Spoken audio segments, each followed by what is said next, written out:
Continuing on the Take Command podcast, time to welcome in today's guest, ESPN NFL draft analyst Matt Miller. Matt, welcome to the show, man. Great to have you.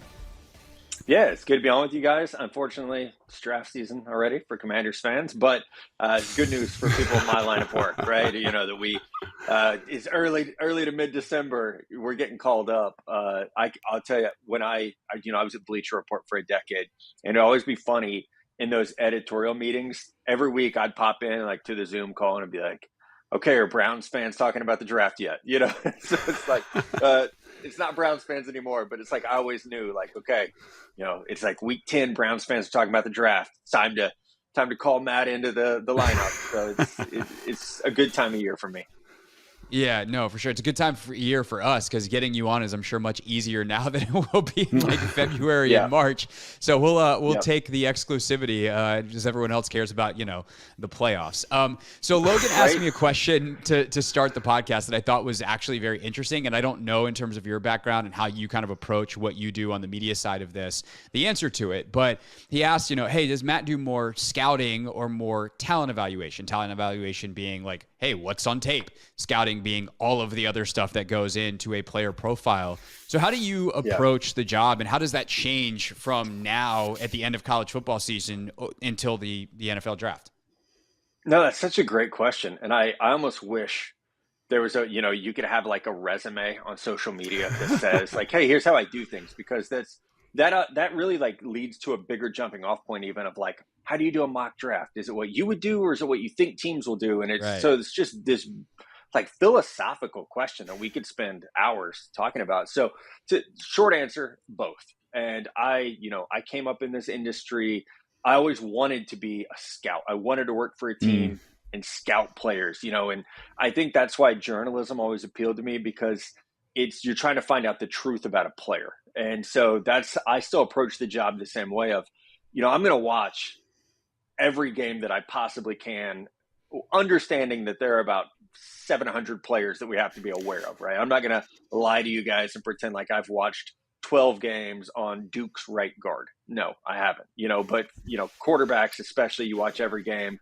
And then for everyone else, you prioritize the best you can, understanding that you're a one-person scouting department. So try to watch as much as I can, but I've been in this business 13 years. And so I've seen it change. And one thing that has helped me over those 13 years is that I do now have, you know, connections with different teams, whether it be area scouts, director, player personnel, general managers, you know, college coaches, where you can say, hey, help me narrow this list down, because it's impossible to watch everyone. One of the greatest things that has happened in my career is going to ESPN, where there's a system of, if I want to watch every throw Caleb Williams has made in the red zone, I can click a couple buttons and have those ready. You know, before that, it was, God, how am I going to watch all these guys? So just having access to better technology, and you know, the NCAA is very protective about their game film. So even just having access to that is huge. So I try to do both. You talk to scouts, talk to coaches, find out what's going on behind the scenes, so that can better inform me, you know, based on what I've seen from the players. And then, like, to Craig's question, like, how does that change over the next couple of months, really? You know what I'm saying? Because, like, I feel like there's always this, like, there's the end of season kind of mock draft formula where you kind of see the same 32 guys. Then all of a sudden, Daniel Jeremiah will put his out. You know, he's pretty dialed in. And there's 5 or 6 names on there. You're like, who the heck are these guys? Because he's been talking and he's been kind of doing that scouting process. How does that change for you over the next couple of months? Yeah, so I actually just put my first mock draft out this week, and I like to think I had some names in there that the general draft fan maybe wasn't familiar with, like Tyrion Arnold from Alabama is my number 1 corner. I try not to absorb a lot of draft content because I love Daniel Jeremiah, I love Mel Kiper Jr., but I don't want their rankings getting in my head, so I try not to look at those things and just have, you know, hey, here's who I think of the guys. So like Tyrion Arnold, my number 1 corner, Enos Rakestraw from Missouri, my number 2 corner. So like, that's just based on what I've seen and conversations I've had with scouts. You're right. January, when we all get to the Senior Bowl, everything is going to get blown up because you start having more of those in-person conversations. I was on the phone with the general manager 2 nights ago, and he was driving to have dinner with all his scouts. You know, he's like, oh, all our scouts are in. let me run some names by you, because he's an NFL general manager and he's getting caught up because he's got his own to do during the season, right? And so it's like, it's so much easier to do a deep dive after January 13th because the deadline for underclassmen has passed. So we're not worried about Shedeur Sanders and Carson Beck anymore. They're going back to school. Let me focus on Jaden Daniels and JJ McCarthy. So you're able to cut your list. You're able to see, okay, who's going to the Shrine Bowl? Who's going to the Senior Bowl? Peek behind the curtain. I prioritize those guys because, if you don't get a Shrine invite or a Senior Bowl invite, the chances of you being drafted are really slim. And, that is one area my job has changed a lot. With the TV side of things, day 3 of the draft, I'm going to spend so much time studying those players. And so if you don't make the Senior Bowl, Shrine Bowl, Combine, like if you don't get an invite to one of those 3 things, the chance that I'm going to do a deep dive on you is pretty small unless someone vouches for you. So that's another part of it, Logan. Like you start to just cut your list, and those events help. So it's not even just, it's like, oh man, like DJ put out his top 32. Let me go look at that. I mean, it's more of like scouts start talking and you're like, wait, why didn't I have Xavier Watts from Notre Dame higher? Right. Players like that. So it's more conversations like that happening. Interesting. Yeah, for sure. So you mentioned you just put out your first mock. I'm guessing you did this before Monday Night Football and never expected the Giants to win because they wound up in that 4th pick in your mock. And then all of a sudden everyone wakes up the next morning. It's like, wait, they won. They should be 5th. Which I only bring up not to be like, hey, what happened there? But because I think it becomes a very interesting question if Jaden Daniels, who for you is quarterback 3, is available at 4 for Washington, which based off that Monday night result is where they would pick. So when you look at what Sam Howell has been as a pro so far, and if you're that GM making the decision, whoever that will ultimately be for Washington, assuming they have massive changes that we all expect, like how many quarterbacks would you be considering and really wanting to look at as this guy could be better than what I think Sam Howell can be better than, which is kind of asking you 2 questions in one, your top quarterbacks and also what you think of I was Sam. about to say, man, that's not a fair question because, he's doing his draft stuff, and now you're like, I got to do the eval on Sam Howell too. So, mock drafts suck, by the way. So good for you. Anyway, go ahead. Yeah, so I love mock drafts, though. That's my favorite part of the job, honestly. Seriously? You're a psycho. Yeah, but I love doing those. So, Craig, I was not the biggest Sam Howell guy. I had a 3rd round grade on him. Commanders fans got pissed because someone found like my eval of like my comp for him coming out of college was Colt McCoy, which to me was a compliment. Colt was a damn good college quarterback. He just had a shoulder injury that ruined his arm, but he played in the NFL for like 14 years. So it wasn't the knock that people wanted it to be. So I was not, I had a 3rd round grade on Sam Howell. I think he's played above my expectations this year to the point that you have to do that linear evaluation. Okay, Caleb Williams, let's evaluate Sam Howell versus where we think Caleb can be. Also with the understanding Sam's 2 years into a 4-year deal. So you have to think about, we're going to have to pay this guy if he's the guy. Same with Drake May, same with Jaden Daniels, same with JJ McCarthy. My philosophy this year, whether they're in the 4th, 5th slot, somewhere right there, is if it's not Caleb Williams, you build around Sam Howell. Like Caleb's the only guy that I would say, let's see what we can get for Sam Howell. Let's call New England. Let's call Atlanta. Let's see, what kind of draft capital can we get? And, I think the other thing that you have to do, so I would start end of the year. You got a new general manager, new head coach. The first thing I'm doing is calling Ryan Poles, the general manager in Chicago, and saying, do you believe in Justin Fields? Is Justin Fields in 3 first-round picks? Do you believe in that more than you believe in Caleb Williams? Because if so, we'll give you the Bryce Young package. We'll come up to 1 and draft Caleb Williams. I think, like, why not call him? He traded out of it last year. Why not call and say, hey, Justin Fields looked pretty good since that thumb injury. What if we give you? So just real quick, you like Fields more than Howell, like by that much? No, not by that. No, what I'm saying is, like, if you're Chicago, can you talk Chicago into keeping Justin Fields with 3 more with you giving them draft picks? I like Justin as a runner more than Sam Howell. I think Howell has been better as a passer. And so it's just like, it goes to that, like, how do you want to build your team? And I think for Chicago and Washington, those are huge questions. So, no, I wouldn't kick Sam Howell to the curb for Drake May. I just wouldn't. Same for, I love Jaden Daniels. I'm a huge Jaden Daniels fan. That conversation might be a little more interesting because I I think, Drake's 20 years old. JJ McCarthy's 21 years old. These guys, I don't know that they're ready to step in and be CJ Stroud, so there's going to be a developmental period where it does go to would we rather have Marvin Harrison Jr. with Sam Howell? Would we rather have Olu Fashanu or Joe Alt with Sam Howell? How much better can Sam look? And, that's really one of those things, like, unless you're in that building, seeing his work ethic and practice habits and film study, like, it would be disingenuous for me to sit here having watched, 12 Commanders games and say, no, like, Sam Howell's not the guy, or yeah, Sam Howell's the guy, because I think so much of it is going to be what's happening behind closed doors that can make you believe he can continue to get better.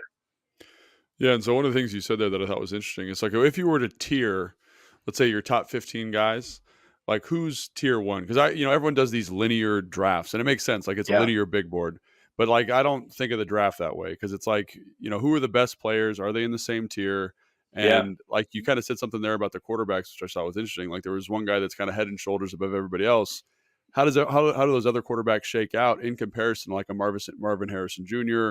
or the edge rusher from UCLA? Or, one of these top tier tackles, right? So can you kind of give us some insight on that?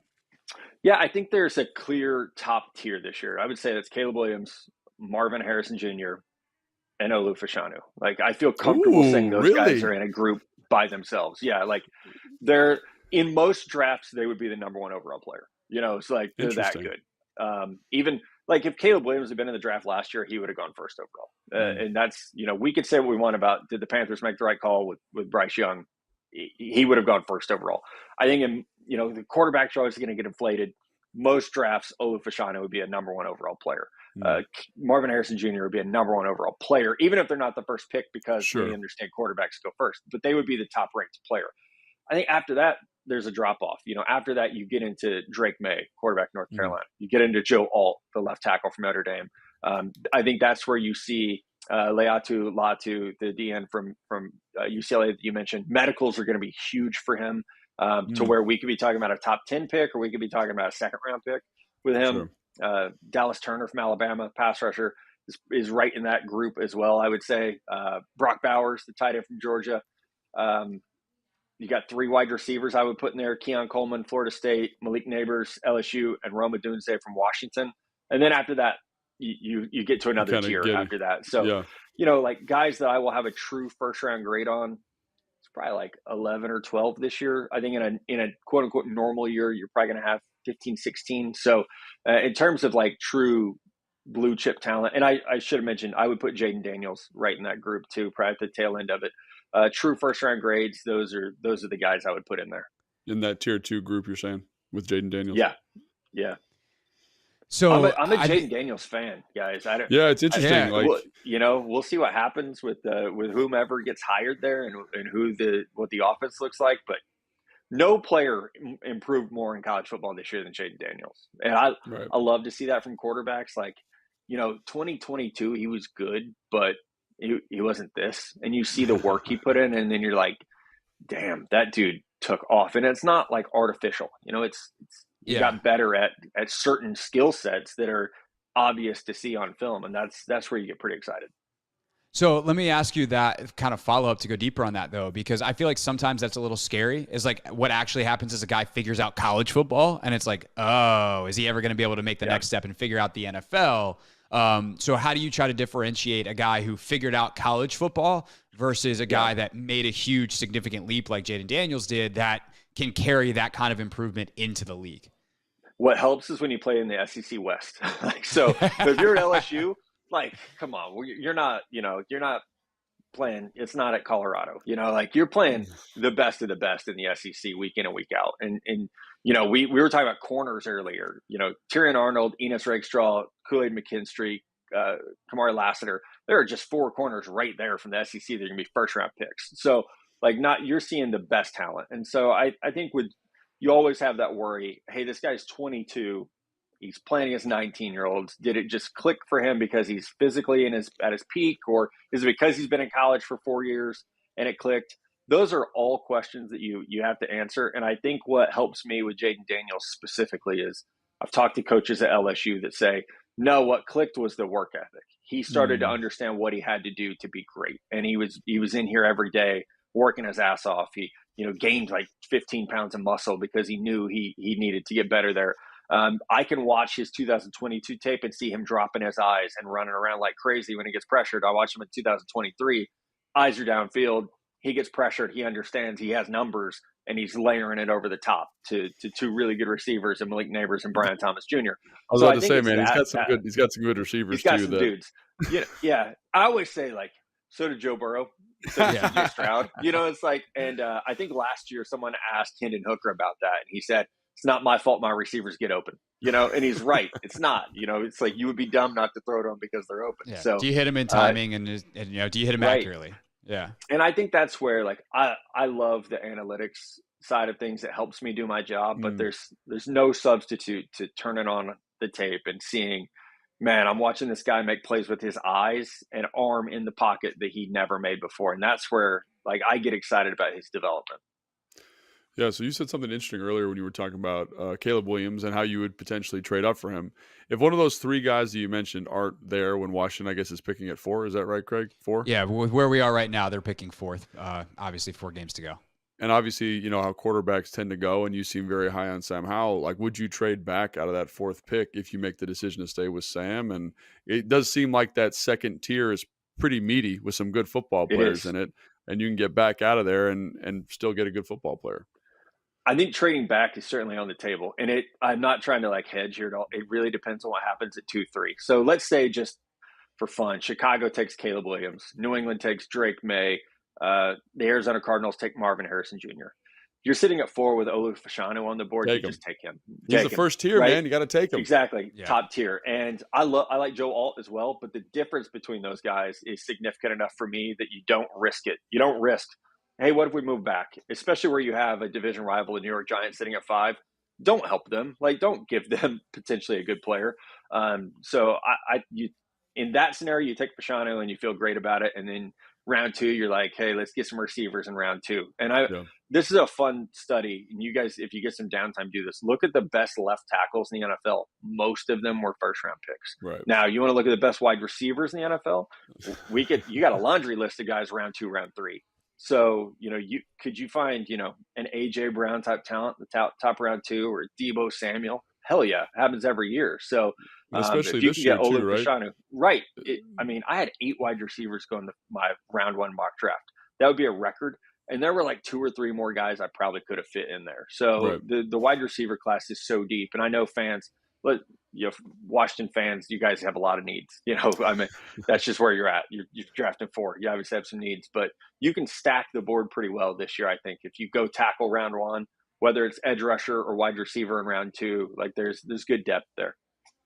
Well, that's kind of what I wanted to ask next is you actually have what I would consider potentially a small number of quarterbacks, only 4, I think, going, or 3, 4, 4 going in your first round, all of whom are going in the top 10, as you've got J.J. McCarthy from Michigan going very high. But Bo Nix is going to be in the mix. Michael Penix from Washington is going to be in the mix. There might be a couple of others by the time the process is over. And then you have Washington sitting at the top of the second round with their pick and the Bears pick.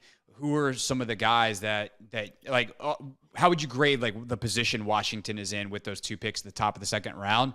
Because you said there's maybe not as many guys with the first round grade this year, but is that next second tier deep enough at the right positions that it could be extremely beneficial to Washington? Yeah, definitely. And, I'll go back to, this is a great class for wide receivers. It's a great class for offensive tackles. So, and especially, the right tackle position, I know Andrew Wiley's there. The jury, I think, is out on the job that he's done this year, but the draft is deep enough at those positions that you could be pretty excited. Corner is going to be deep in round 2. I know, last year getting Forbes in the first round, we're definitely going to see a new defensive system in there. So that will be interesting to see, how well Forbes fits with whatever comes in. But I think at those, what you would consider premium positions, there is that good depth. So top of round 2, probably not at quarterback is the one thing I'm going to say, because I do think those 4 guys are going to go fairly early. Bo Nix might even go late first round. I think we could see a team try to jump back up if you like Bo Nix. The guy started 60 games in college. So anything you want to see, you can see it on tape. SEC, Pac-12, he played at both. Really good at attacking outside the hashes, really good intermediate timing. He's athletic. I could see him having a strong enough pre-draft process that someone late first round tries to get back in, and to make him the guy. Especially because I think last time I counted, there were like 12 teams that could make a change at quarterback, and we're talking about 4 going in the first round. So Bo Nix and Michael Penix become pretty valuable in that scenario, especially where the free agent quarterbacks this year, Kirk Cousins and Ryan Tannehill. Like I don't know that anybody's beating down any doors to sign those guys, especially with Kirk coming off an injury. So it does get pretty interesting on how are you going to fill those quarterback needs with, again, another long conversation. NIL has changed quarterback in the draft. The days of guys, okay, hey, it's been 4 years, I'll enter the draft. That's gone. We got Tyler Show going 7 years in college at this point. And so that middle market of quarterbacks is Cam Ward, Washington State is transferring. He would be a guy that would normally be in the draft, and you would say, hey, that's a good mid-round quarterback. Now those guys aren't jumping in. And so it feels like we're going to get to this point where there's going to be round 1 quarterbacks, and then there's going to be late day 3 quarterbacks, and there might not be a whole lot in the middle. Yeah, and we've talked a lot about the offensive side of the ball here. In terms of defensive, like blue chippers, are there any? And do you think that, like, kind of, one of the positions that was really kind of rich last year was that edge rusher in that early second round? Are there going to be guys there that can play some football? Yeah, so it's a light class defensively, especially in terms of blue chippers. I would say Turner at Alabama and Latu at UCLA have the potential to be there. Again, with Latu, medicals are going to be a huge part of that evaluation. I think particularly the edge rusher spot is interesting this year because you're going to have guys who are there early round 2. They're going to be values. It's just a matter of whether they can be a scheme fit. Like Chop Robinson at Penn State is fascinating to me because his production was through the roof. I think his pass rush win rate was like 20%. But he's listed at 255 pounds, and I don't believe that for a second. I think he's 240, 245 is what he looks like on the field. So, that's just going to be a question of, hey, he's undersized, however you want to slice it, even if he puts on some weight throughout the process. So you're going to have guys like that, who are available potentially top of round 2. It's just, do you like the scheme fit? On the opposite end, Chris Braswell from Alabama, he's been overshadowed by Will Anderson Jr., overshadowed by Dallas Turner. He's just a really good player, plays with power, sets the edge well, has, that first step burst. He's probably going to be available early round 2, especially if you're running a defense where a guy has, really almost exclusively stood up in college. That could be something that's... It's time to take command with former NFL tight end Logan Paulsen and former Commanders beat reporter Craig Hoffman. Welcome into the Take Command pregame show. Craig Hoffman, Logan Paulsen with you live from Tap Sports Bar at MGM National Harbor. Logan back after the bye week. Yeah. You feel refreshed? Yeah, very refreshed. Really excited to talk about this team. That's nice for you. My schedule didn't change. Yeah. Except for I had jury duty. How'd that go? Honestly, it was terrible. No? I was literally the second to last person they didn't select. They skipped over me and came back, and they're like, you, sir, can go. Juror number 4, you can go to the gallery. That's good, right? Yeah, except for the heart attack that I had in between. But that was... You had a heart attack? Not an actual heart attack.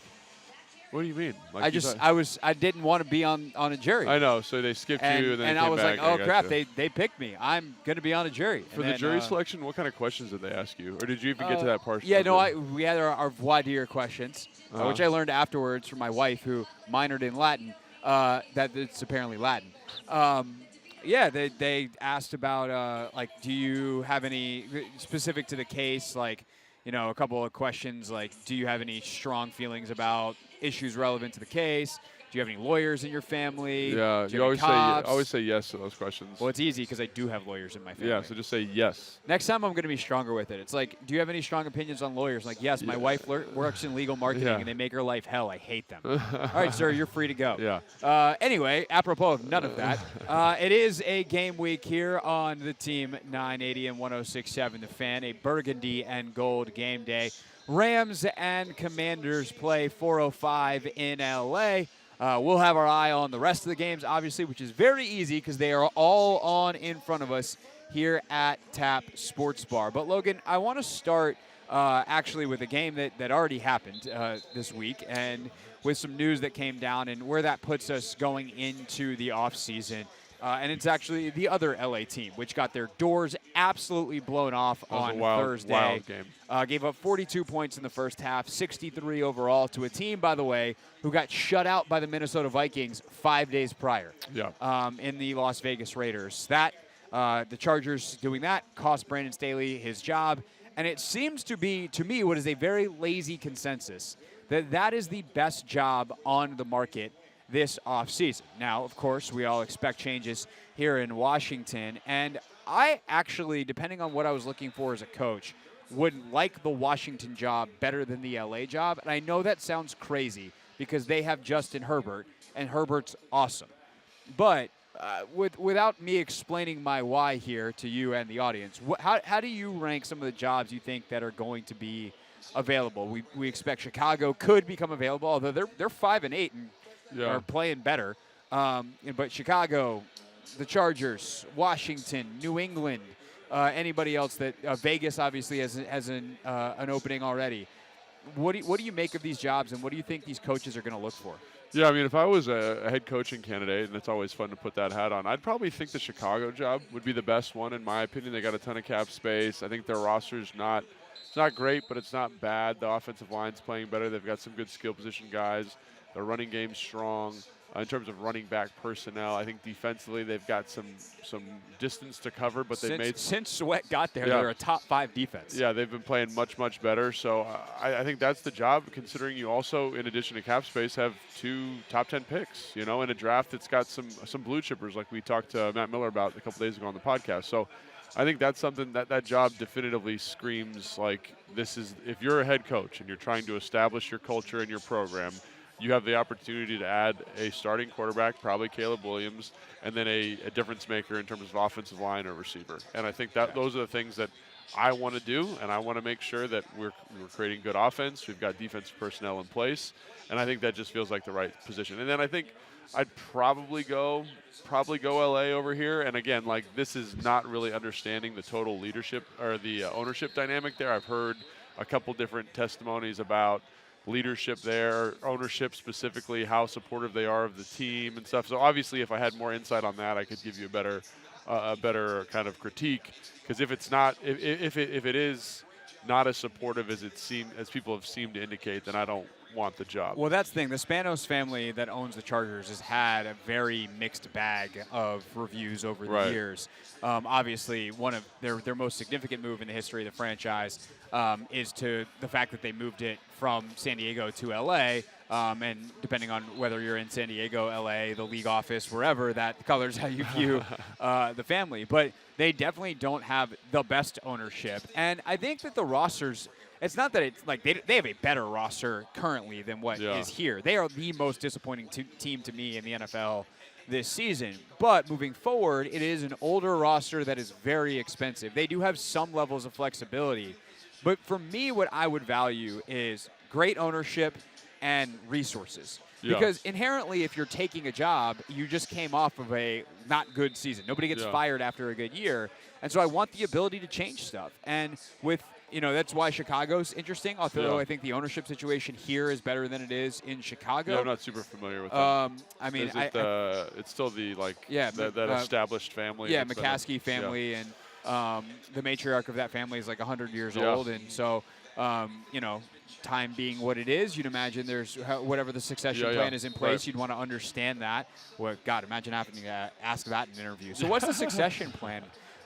When your grandmother, never mind, we're just not going to finish the sentence. But the point is, like, if I'm looking for stability in ownership, like intelligence in ownership, flexibility, yes, Chicago has the top overall pick in this draft, very likely from Carolina. Their draft capital's better. Their cap situation's basically the same.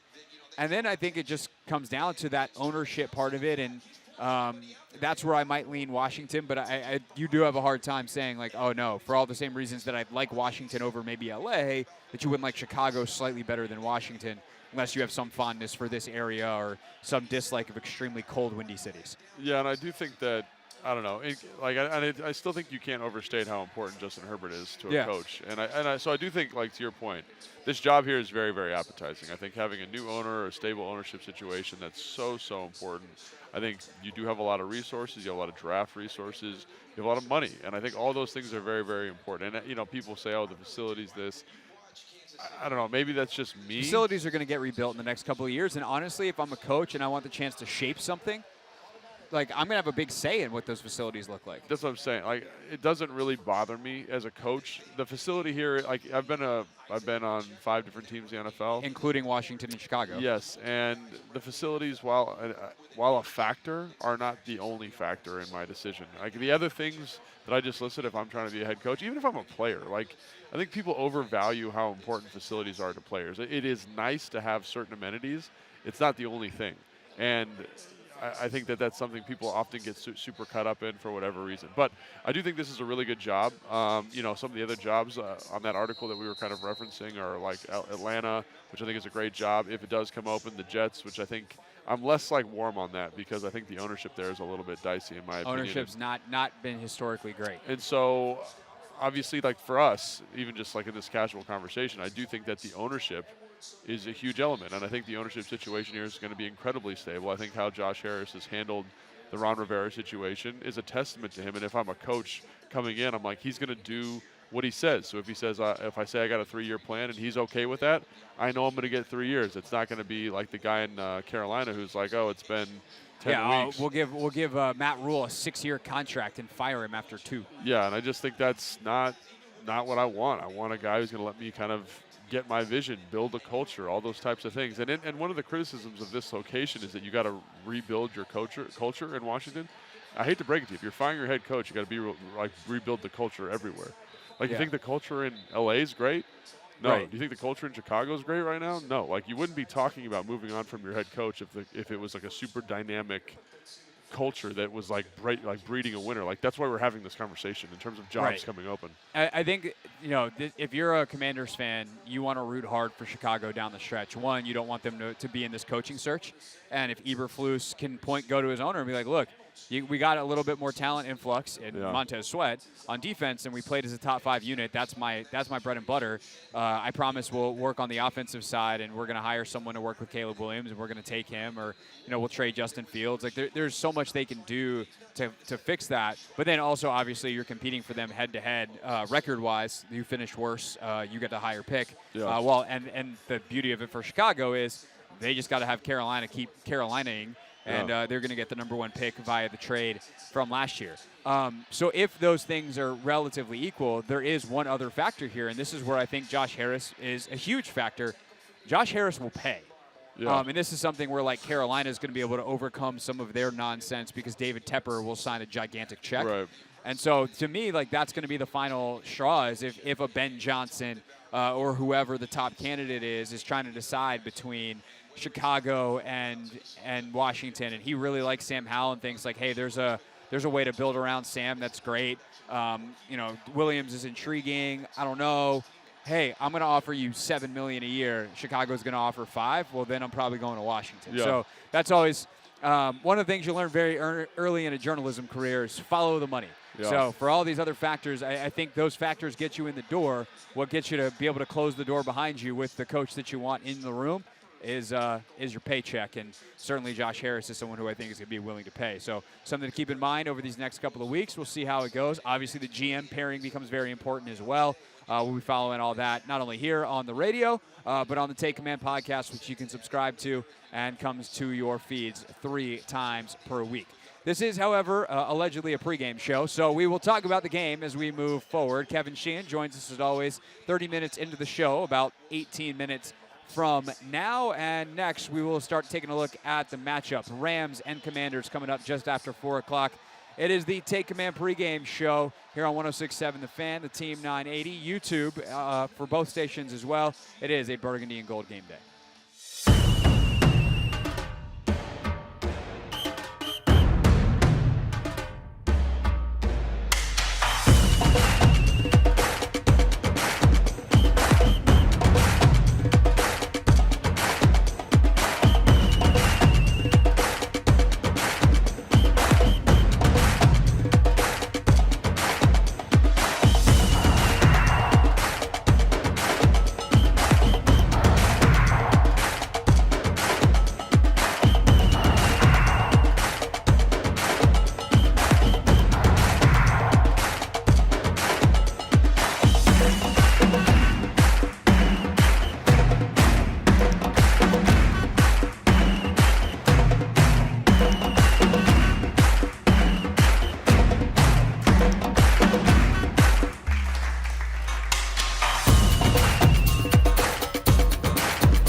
live from Tap Sports Bar at MGM National Harbor with Logan Paulson. I am Craig Hoffman. By the way, Logan, I was here yesterday. Were you really? Yeah. For fun? So, yeah, Cirque du Soleil's holiday special is at the theater here at MGM. Dude, Cirque du Soleil, I mean, like, we're trainers. Yeah. Those athletes are just tremendous. It's crazy. It's tremendous. We were talking yesterday. We were here with a couple other our friends from the fitness world, and we're all just like, if someone was like, hey, could you train me for Cirque du Soleil? I'd be like, no, I don't know how they do that stuff. Like, I think you're born like that in some capacity, and then you work really hard, and then you're in Cirque du Soleil, and then you're floating above all of us. I mean, it just shows you, like, how important, like, genetics are for, like, athletic qualities, you know? Insane.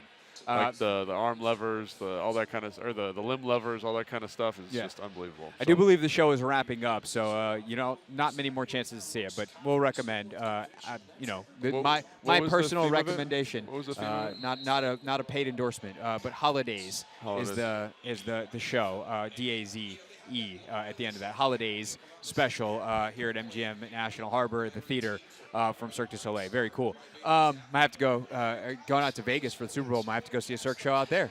Just trying to hit them all. Super Bowl? Yeah. Look at you, man. Yeah, just living your best life. Got the tickets and everything. So we'll take the radio show out there. It'll be a good time. So look forward to that. Probably, if I'm being honest, much more than I am 4 o'clock today. But alas, there is a game to get ready for. Rams and Commanders. And number one item on the to-do list when you face LA is the same as it's been for the better part of a decade. How do you protect Sam Howell today from Aaron Donald, which is an easy question to ask and a difficult one to answer? Yeah, and I think the thing, like, I was listening to John Keim's podcast. He does this, like, 5 things on Friday. Yeah. And it's really just like, what is he watching? And I'm a little bit more technical than John. He's thinking more big picture, ownership, all this kind of stuff. And for me, it's like really like, what is the solution for Aaron Donald, like you said? And it's not so much like, if you watch the Baltimore game, Baltimore was like, we are not going to let you beat us. We're going to send the slide to you. We're going to make sure there's backs helping out. Backs usually chip and help the tackle. They've got the back chipping through the B gap to make sure Aaron Donald doesn't get an edge on the guard.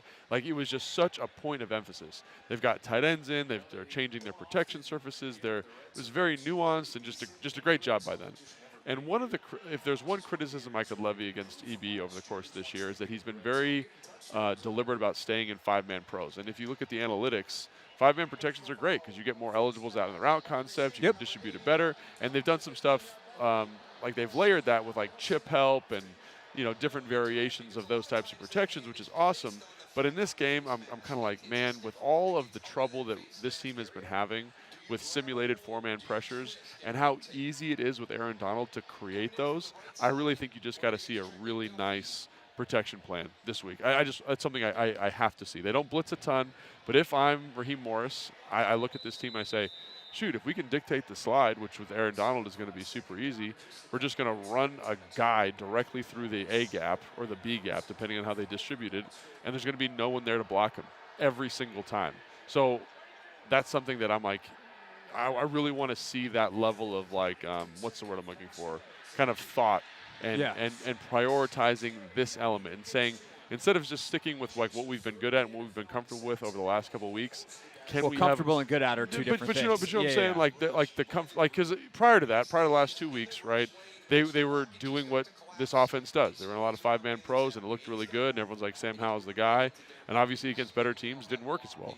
Can you kind of, coming off the bye, say these are things that have been giving us problems. We're not going to let LA do them to us. And given Aaron Donald, it would be especially easy for them to do those things because of how you have to handle him from a protection standpoint. Right. So the now deeper question is, what does that actually look like? Are we talking about consistent 6-man protections with tight ends being kept in? Are you talking about chip help creatively like Baltimore did? Is it not necessarily sending the slide to Aaron Donald and doing something else to protect where you don't have 2 offensive linemen, like becoming less predictable in how you're going to pick up? And how do you implement that when you haven't really done it all season? Well, for me, it's they have it in the bag. They have the installs. I think you look at that first New York game where they have 7-man pros. They have a lot of 6-man protections. They didn't execute them very well, but in the second matchup, I thought they executed them better in large part. So to me, it's just being a coordinator. I think one of the things is, can you help your players not by not letting the opposing players get in a rhythm. Yeah. Right? So if Aaron Donald says every 3rd and 5 they're in a 5-man pro and they're sending the slide to me, A, that helps the defensive play caller. B, that helps Aaron Donald. And I don't want to help Aaron Donald out at all. Doesn't need it. So can we say, oh, well, sometimes in 3rd and 5, we're in a 5-man pro, we're in a 6-man pro, we're running a sprint out, we're running quick game, where we're not giving them any kind of consistent key on what we're doing. And I feel like when you look at the Miami game, there were times, from a protection standpoint, where you're like, they know what's coming. Can we fix this? Can we solve this problem? Because I think, we'll talk about this more in a second, but one of the things about LA's defense is they bust coverages a ton. They've got a very young secondary. There is space back there. So if you can handle the protection element, I do think Sam Howell will look awesome in this game. I think you'll see a Sam Howell that looks like the guy against Philly, looks like the guy against New England, looks like him in the 4th quarter of this Seattle game. I think you'll see that today. But one big thing that needs to be understood is how do we handle this protection package, and then how do I call a game as an offensive coordinator to, again, make sure we're not falling into familiar patterns. Right. So, God, there's so much there. I think that there's a couple of things that are concerning, obviously, with that. Your personnel inside, Chris Paul and Sadiq Charles are going to be a rotation this week. Draw that position is going to draw the majority of that matchup. Right, and so talk about not getting a rhythm. Your O lineman not going to get in a rhythm either because they're going to be rotating this week. Yeah. Sadiq Charles back healthy. Ron said, we want to get him some time, but we don't want him to have the whole game on his plate. And Chris Paul's played well enough to earn some reps as well. So that's going to be an interesting thing to go how they watch. I think, or to watch how they rotate. Another thing that I think is interesting is I wish I had pulled the numbers more specifically or could recall them more specifically, but I saw some stuff this week about Sam Howell with play action, and he's just not very good in it this year, where he has not been as like a lot of quarterbacks. You see kind of, okay, here's where they are, EPA per play or whatever metric you want to use. In regular drop back, it takes a nice jump for play action. He doesn't have that jump. Sure. He's the same and at times worse, I think, depending on the situation.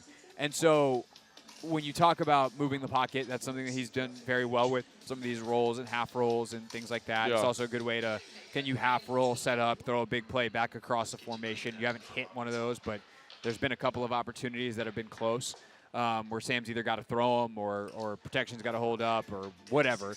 But I think that there's like this delicate balance of making sure that you keep your players comfortable, obviously, and the stuff that they're familiar with, while also realizing that the last 2 weeks, the stuff that you're familiar with, the stuff that you've been trying to do hasn't worked against Dallas, hasn't worked against Miami, and you're going to have to get more creative, or not even creative, you're going to have to do something different in order to find some success. Yeah, and I think you mentioned the play action thing there, so let's double click on that. I do think that when you watch this offense, when you watch Kansas City's offense, they're not like a hard play action team. And what I mean by that is when you watch Tennessee, when you watch Atlanta, when you watch San Francisco, Detroit, it's like you feel the run differently. Everything's coming very downhill. The quarterback's under center. Anything from off gun from a play action standpoint to me is very, like, shouldn't even count in the stats. Is very muted because the whole. So one of the benefits of play action is you're hiding the football. You're turning your back to the defense. You're hiding the ball. They don't see the ball. Even that provides a certain level of hesitation. And, we were talking about Miami a couple weeks ago, and from the gun, they would actually have the quarterback turn around for their gun fakes in play action, just to give a little bit of that indecision. And so what you see when you get that is when the back is to the defense, the linebackers don't move. Here, when the ball action happens in front, so Kansas City does it, Jacksonville does a little bit of this, right? Ball fake in front, they'll start dropping while the ball is still in the pocket. So all of that draw that you're trying to cultivate with the guys stepping up and stepping towards the line of scrimmage, does it work? Yes, but in terms of overall effectiveness, it's definitely not as effective as some of the other teams that are much more aggressive play action. So I think, like, when you watch, obviously there was a period of time where Alex Armo was up every single week. Yeah, and those play actions, the hamstring injuries really. Yeah, those play actions were much more effective because you get a fullback drawing up. Guys have to step up with the action. You can feel it more, and this team has not done that well. And so I think, why my question to an offensive coordinator would be like, why even bother with the play action if we're just going to have the tight ends chip, get to the flats, and work those route combinations? Because you're still creating space, because you're creating time. And that time allows the offensive players to push in the defense. And I think that's where they've been a little bit more successful with the pure drop back stuff, because the action that they're consistently running just isn't having the effect on the defense, at least to my eye, that leads to those those play action pass benefits. Right, which often are big plays, something the Commanders have struggled with in terms of the huge play. They actually have had a nice number of explosives by definition, but kind of what I would call mid-range explosives. Yeah. They haven't had the big touchdown bombs really at all this season. All right, that's Logan Paulsen. I am Craig Hoffman here at Tap Sports Bar, MGM National Harbor, where every single game is on at least one TV. Come down, hang out, say hello to us in a commercial break, and enjoy the NFL action. We're getting ready for Commanders and Rams coming up at 4 o'clock. Kevin Sheehan joins us to discuss the game, and I want his opinion on where this job ranks amongst the potential openings this offseason. We'll talk about it with Sheehan next. Here it is, the Take Command pregame show on a Burgundy and Gold game day.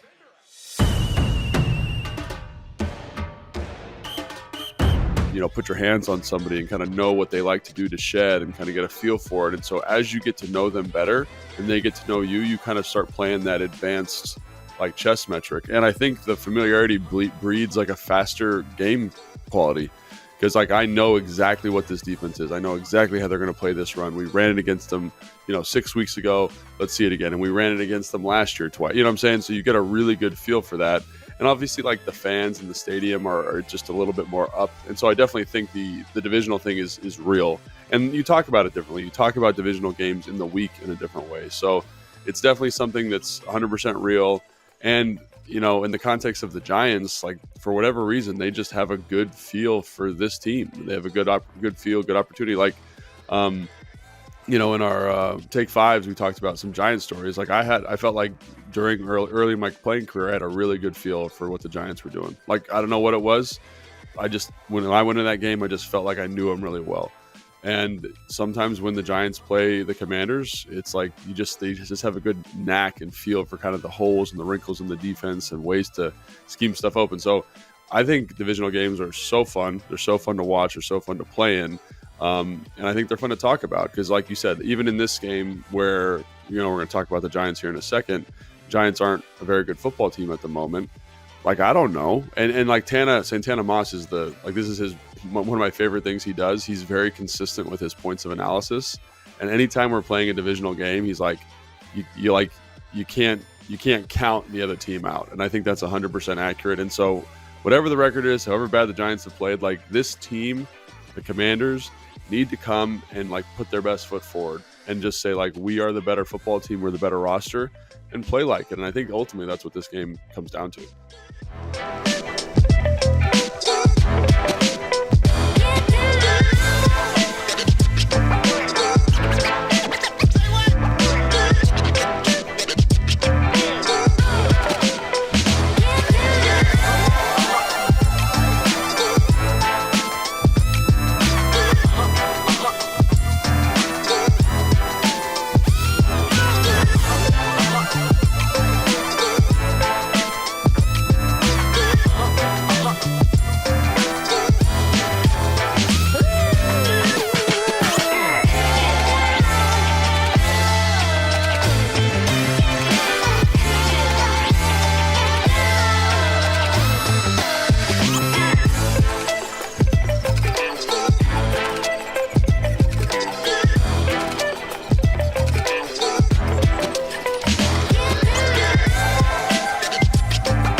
Take Command pregame show on a burgundy and gold game day. Craig Hoffman, Logan Paulson with you and with us. Half an hour into the show, as he always is our pleasure to welcome in Kevin Sheehan, host of the Kevin Sheehan Show.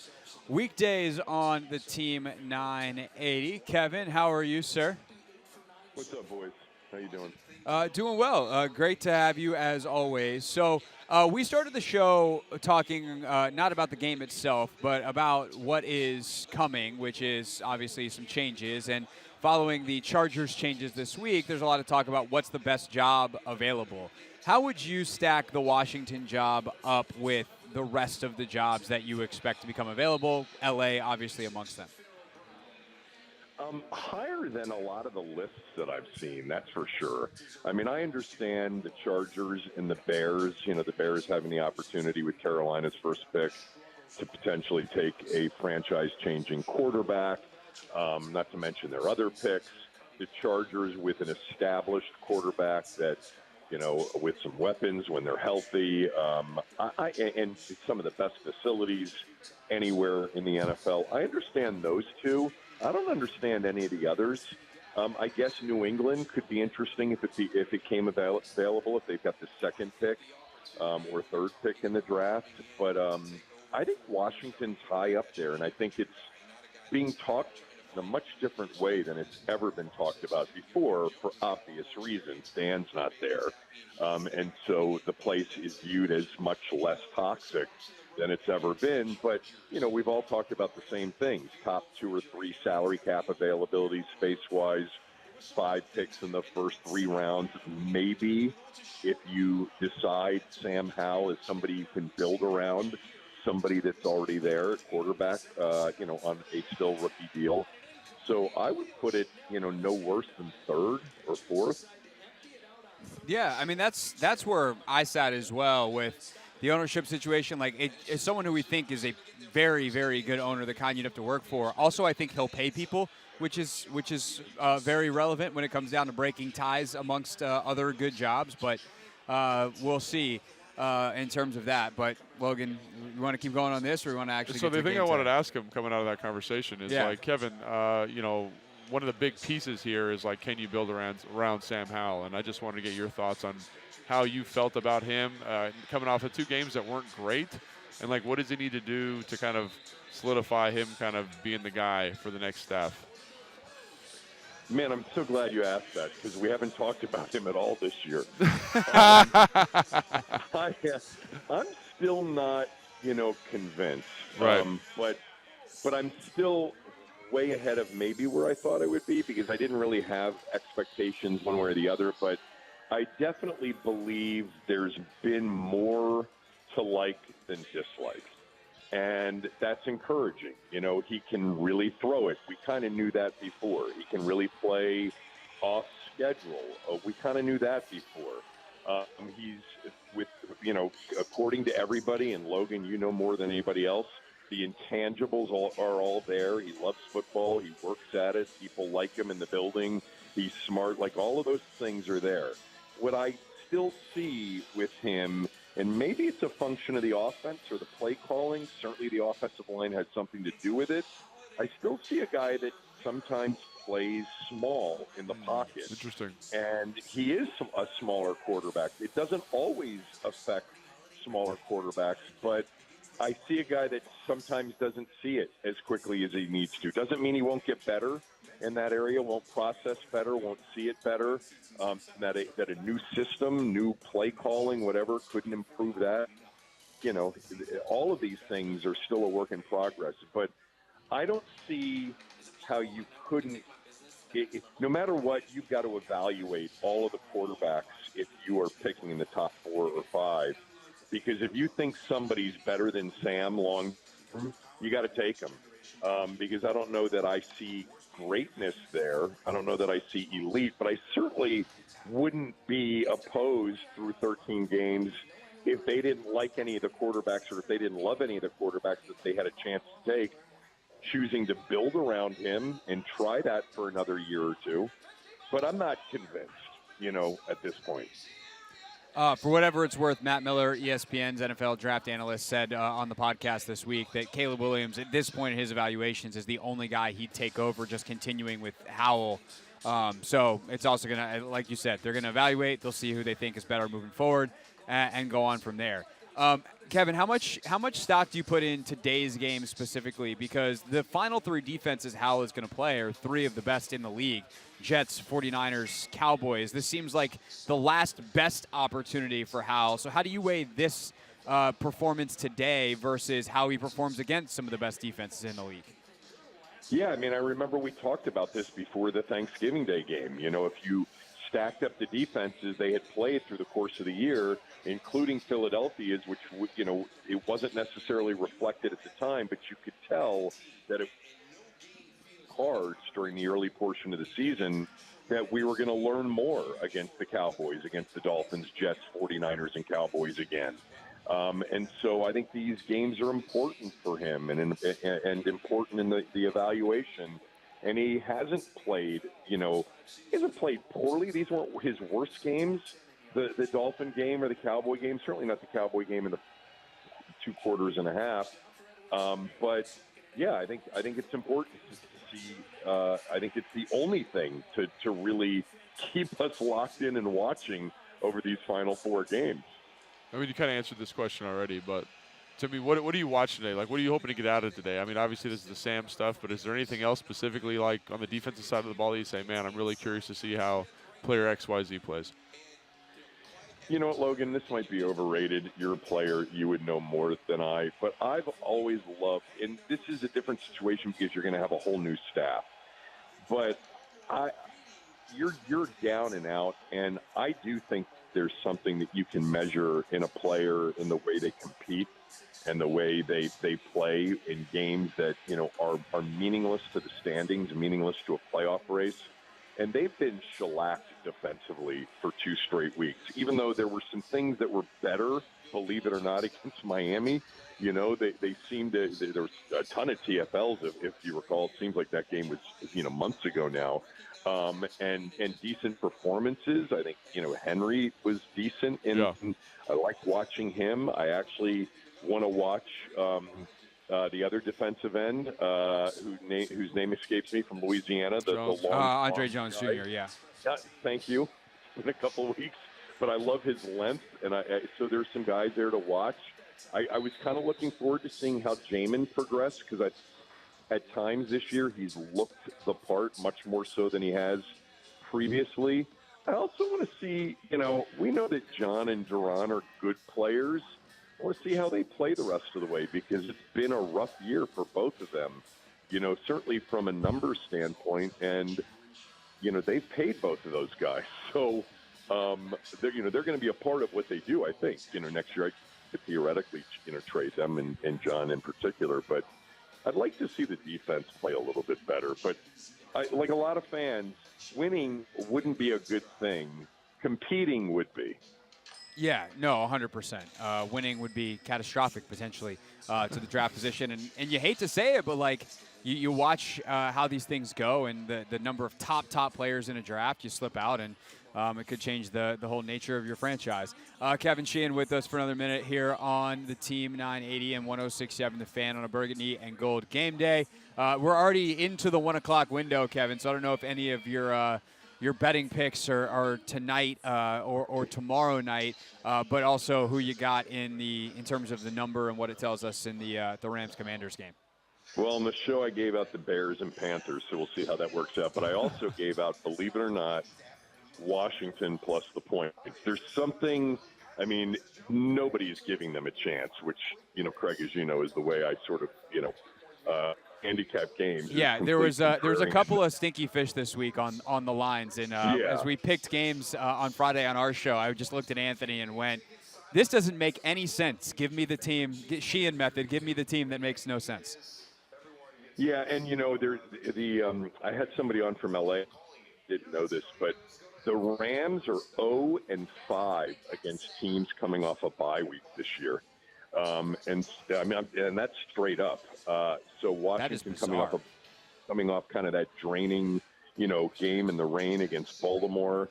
it wouldn't surprise me if Washington competes, especially on offense, and especially in the first half, maybe. Like, I kind of like Washington plus 3.5 in the first half line, but I like them overall plus 7 today. By the half point, take the touchdown and see what happens. I like them against Dallas too, so take it for what it's worth. You can't win them all. Very unfortunately, if you come remotely close, you're doing all right. Kevin Sheehan, can listen to him, of course, on the Team 980 weekdays 10 to 1. The Kevin Sheehan Show podcast as well, available wherever you get your pods. Thank you for your time, sir, and we will talk to you next week. All right, guys. Thanks, Kevin. That is Kevin Sheehan with us here on the Team 980 and 106.7 The Fan. When we get back, a player, we just asked Kevin this question, right? Like, who are the guys that you're really watching? There's a player who I keeps getting overlooked in all of this. I'd like to talk about that player next. It is the Take Command pregame show on a Burgundy and Gold game day.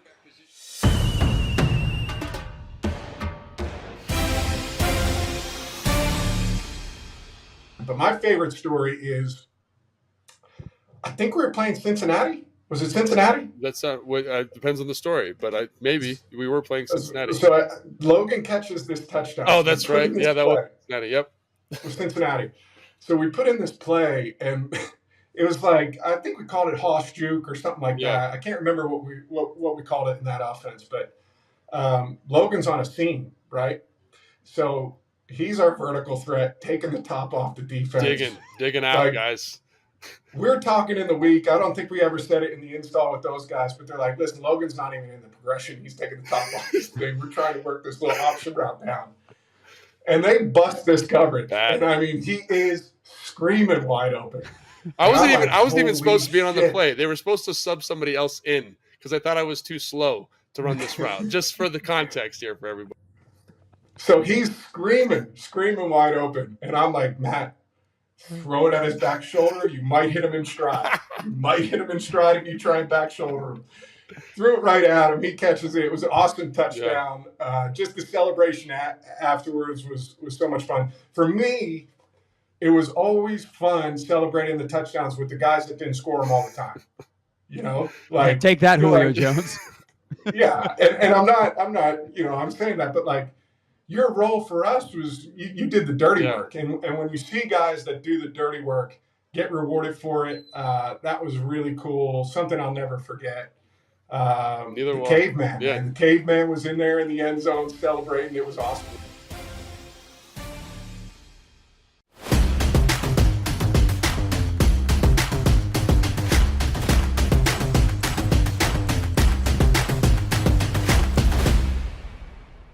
So there was this play where we call it like it was, what is it, 19 Zorro. So basically like versus a 3-4 structure with an outside linebacker who is Von Miller in this case, I would get help from the fullback, like on inside help. So I could be really aggressive on my reach, really violent to the reach. And so it's me and DY, is a physical son of a gun. And so we take Von Miller and we put him, like, no joke, in the water cooler. Like, we put him way out there on the sideline. And we were like, this guy ain't nothing. Like, we're going to, we were so fired up. And so it ended up being like a 25 or 30 yard gain. So we were all fired up, and then Kyle's like, all right, let's come back to it. So like 2 plays later, we're running again, and we're running to the right. And I was like, oh man, we are about to tee this dude up real quick. Just tune him up nice and good. And so I go out to get him, and I'm firing off the ball. My hat's low. I'm flat back. And I swear to God, like he was about as close as my hand was to my face, and he just disappeared into like mist. And he like swung me, and I fell right on my face, and I just was like, oh my gosh. And like I went back and watched the film, and it was crazy how quickly he was able to like do his little basketball weave and then like just disappear from my vision and get inside and make the tackle. And I was like, oh, so now he's upset. So then the next play, I'm like all tentative and nervous. And I felt like Vaughn did. I watched this on film, so I knew he did this. But he does a really good job of like kind of like playing it like a boxer a little bit. You know what I mean? Like kind of rope-a-doping you a little bit. So like he lets you get one, right? Where I got after him. He makes you look like an idiot. And then the next time I was super tentative on him, and he literally did like a double stick like he was going to make me miss, and then just grabbed my neck and then threw me over the pile. I was like, man, this is going to be tough. I got to like think of a plan here in the next 15 minutes so I don't look like an idiot for the rest of the game. But, you know, when you're playing elite football players like him, like there's a reason they're elite. So if you get one on them, you know, it's probably because they want. They probably because they're letting you get one. You know, it's a trap. It's a trap. It's a trap.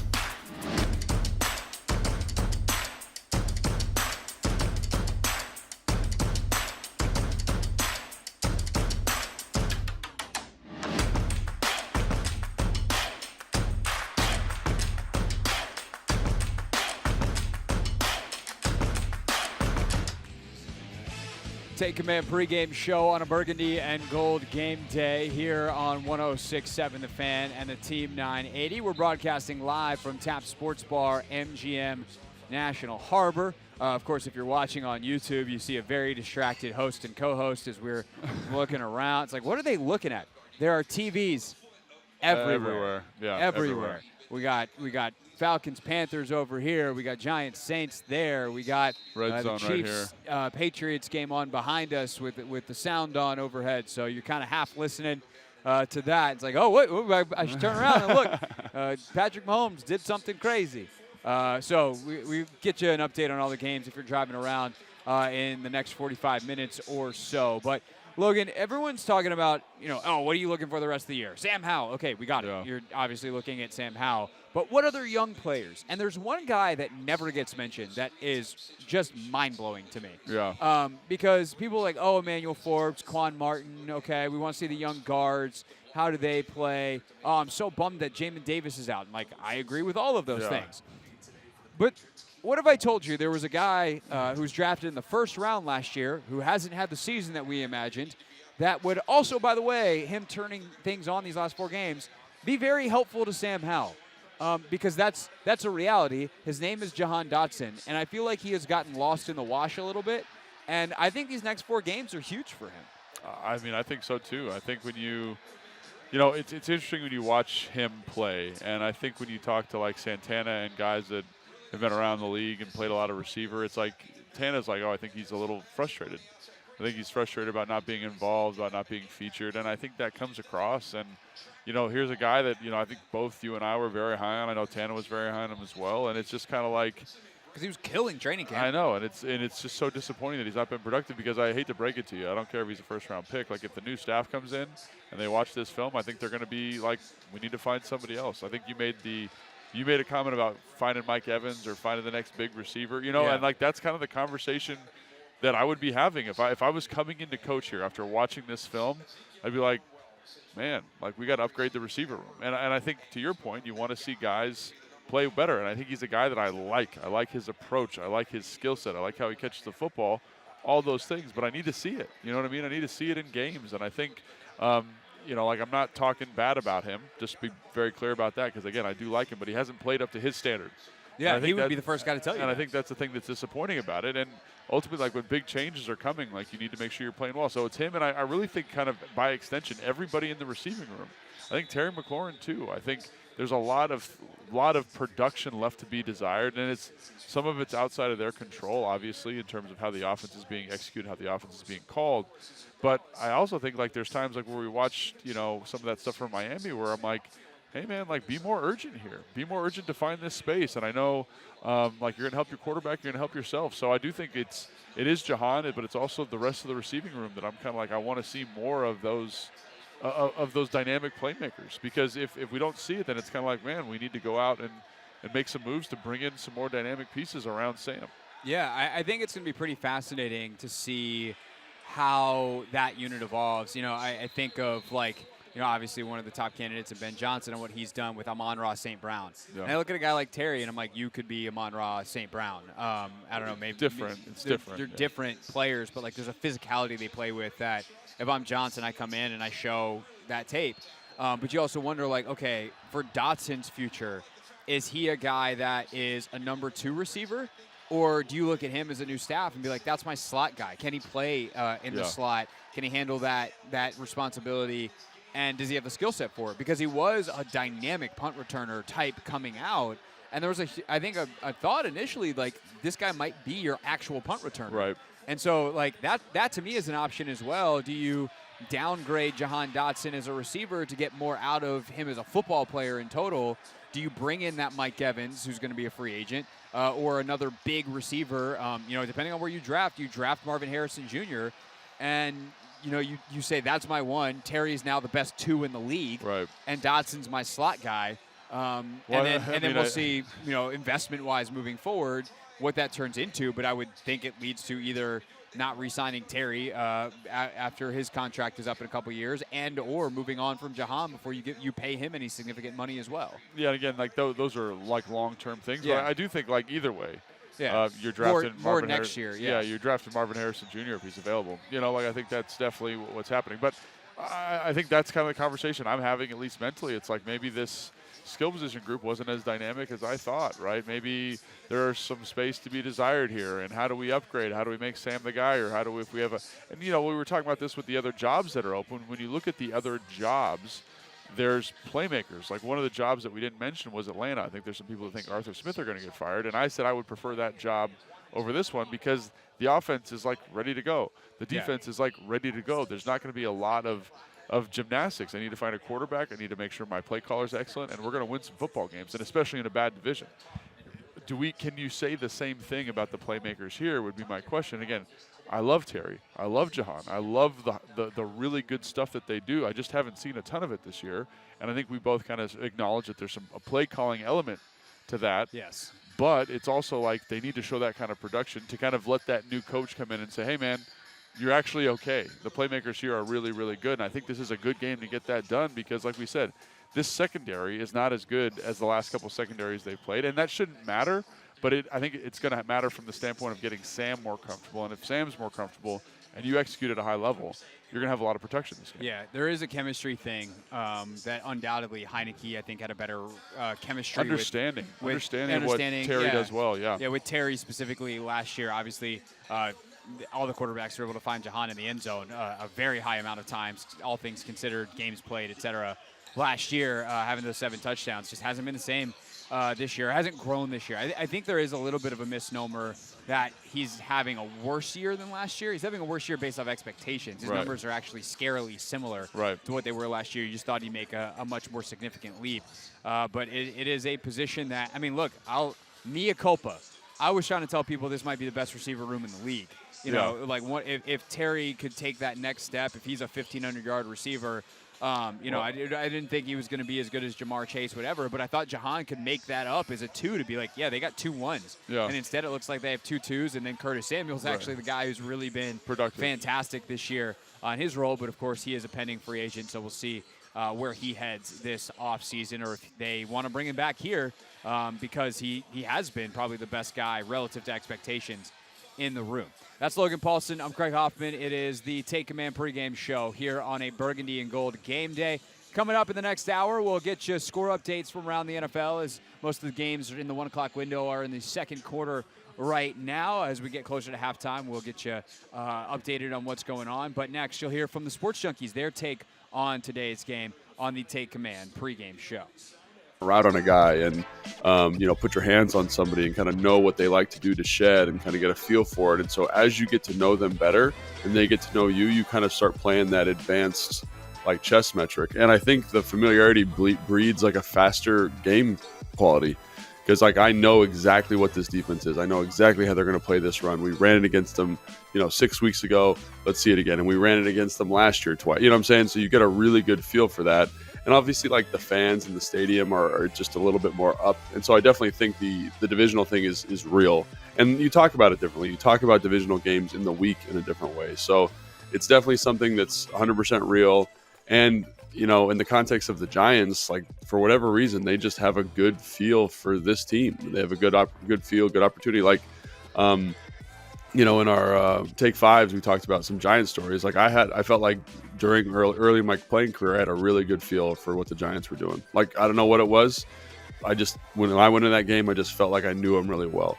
And sometimes when the Giants play the Commanders, it's like they just have a good knack and feel for kind of the holes and the wrinkles in the defense and ways to scheme stuff open. So I think divisional games are so fun. They're so fun to watch. They're so fun to play in. And I think they're fun to talk about because, like you said, even in this game where, we're going to talk about the Giants here in a second, Giants aren't a very good football team at the moment. Like, I don't know. And like Santana Moss is this is one of my favorite things he does. He's very consistent with his points of analysis. And anytime we're playing a divisional game, he's like, you can't count the other team out. And I think that's 100% accurate. And so whatever the record is, however bad the Giants have played, like, this team, the Commanders, need to come and like put their best foot forward and just say, like, we are the better football team, we're the better roster, and play like it. And I think ultimately that's what this game comes down to.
Take Command pregame show on a burgundy and gold game day. Craig Hoffman, Logan Paulsen.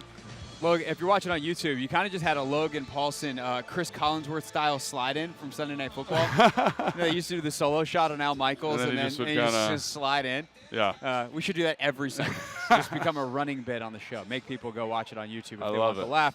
Right now, though, we will actually hand things over to the Sports Junkies. Their thoughts on today's game. We always give it to you an hour into the Take Command pregame show. So without further ado, boys, take it away.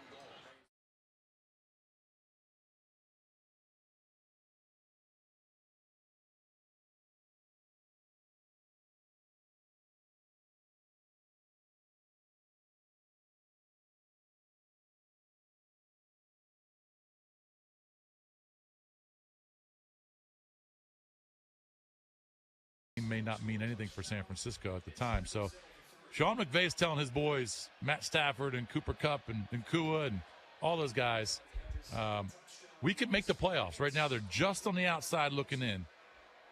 What are you expecting from this game? Well, I don't know. I guess I've come to the realization that I'm expecting doom and gloom. I really thought they'd put up a much better fight the last 2 weeks. I mean, I guess by last week, I thought that, Miami would probably have their way. I certainly didn't see, maybe I'm just the only guy in town, I did not see Dallas destroying us the way they did. But then Miami just doubled down, as we all know. And I just don't know how it's going to get much better. Jamin Davis is out. Not like he's some great player. He's certainly not. Ron knows he's gone. Ron steps in as D coordinator, 2 weeks ago and does no better. You could almost argue they did worse. I think Terry's having the worst season of his career. Dotson hasn't impressed. The defense is staggeringly awful. I mean, these are all just real things that we've been talking about, and none of it's really like I kept waiting for the worm to turn, and it never did. So I'm very afraid for this team this week. Yeah. Very afraid. The thing that blows me away still is just looking at the points against column and being outscored by 134, and the only team worse was that, coming into the week was the Carolina Panthers, and they're 1-12. Yeah. All right. So the only team worse than you guys getting outscored each week is a 1-12 team.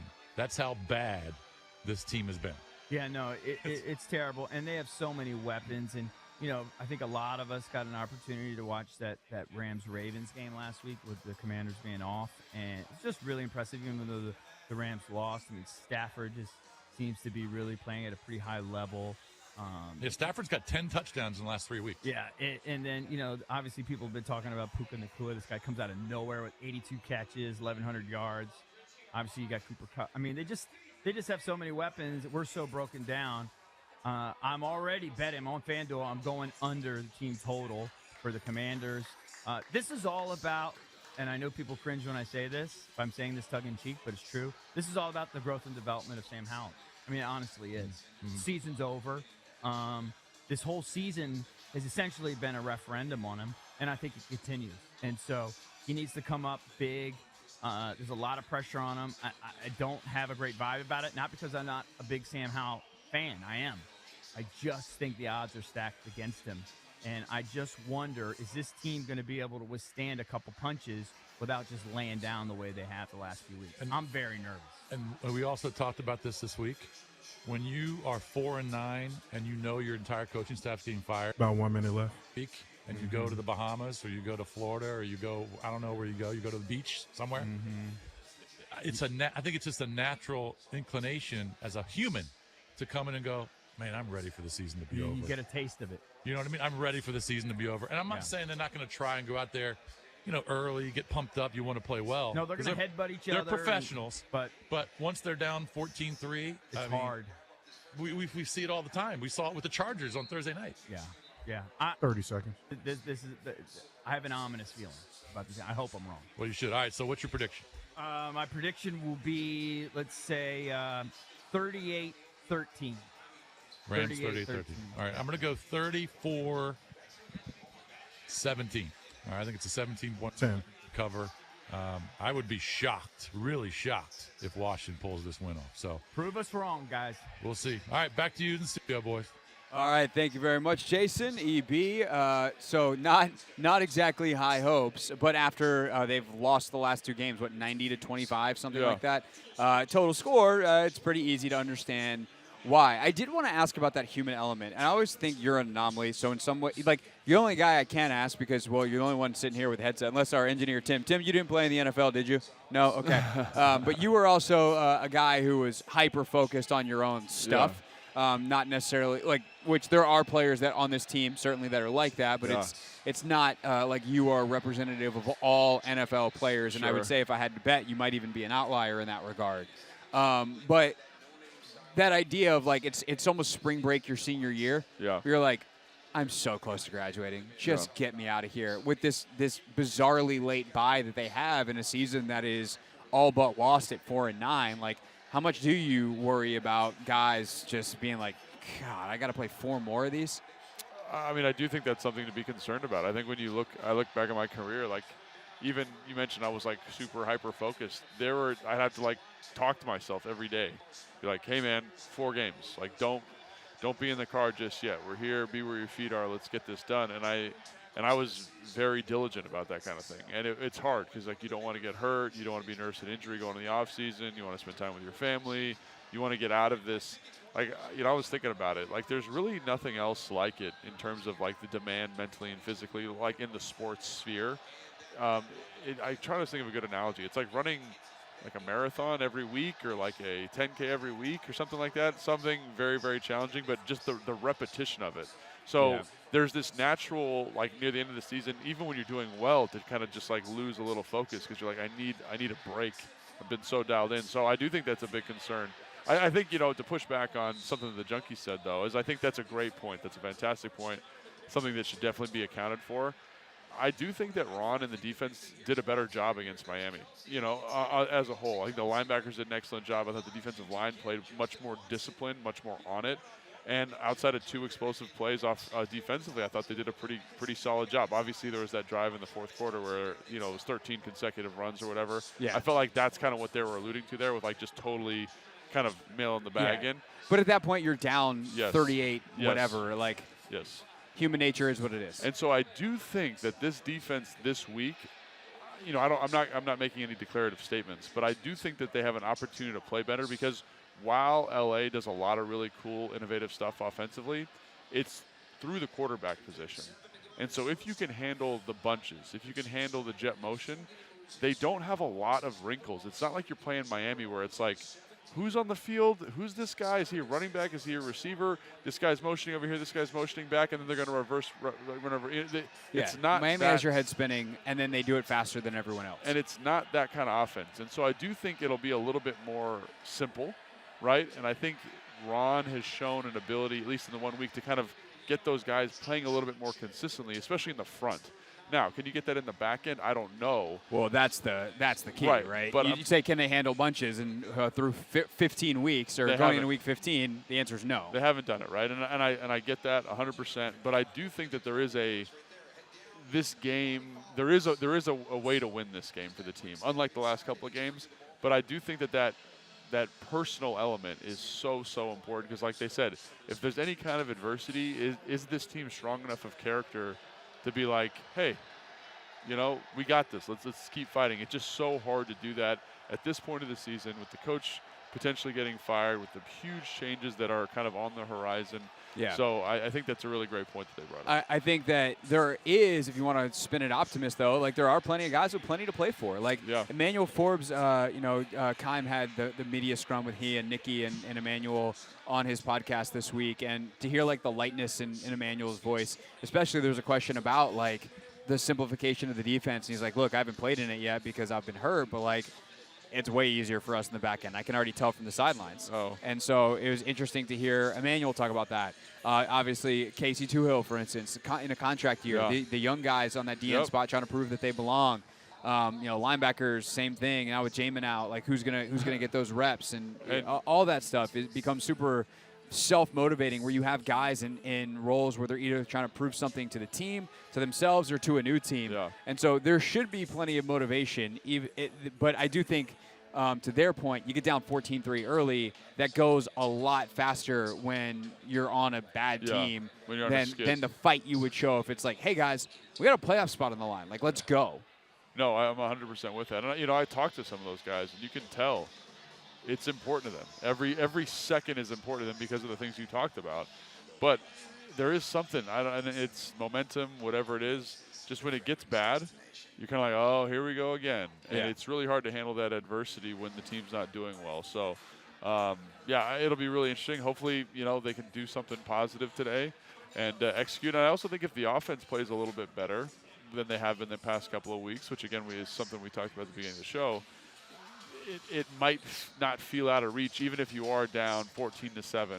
Oh, the offense went down and scored well. There are things that can kind of mitigate some of that, but I do think that is a kind of a dark cloud looming over this game for the Commanders is the personal element, the emotional element, because while there are guys that, that you can, like just talking to them for 5 seconds, you feel how important every moment is, there are other guys you can just tell they're thinking about other stuff. And that's the nature of the game. Yeah, nature of the league. 53 guys. Everyone's a little bit different, and we'll see how they handle it this afternoon.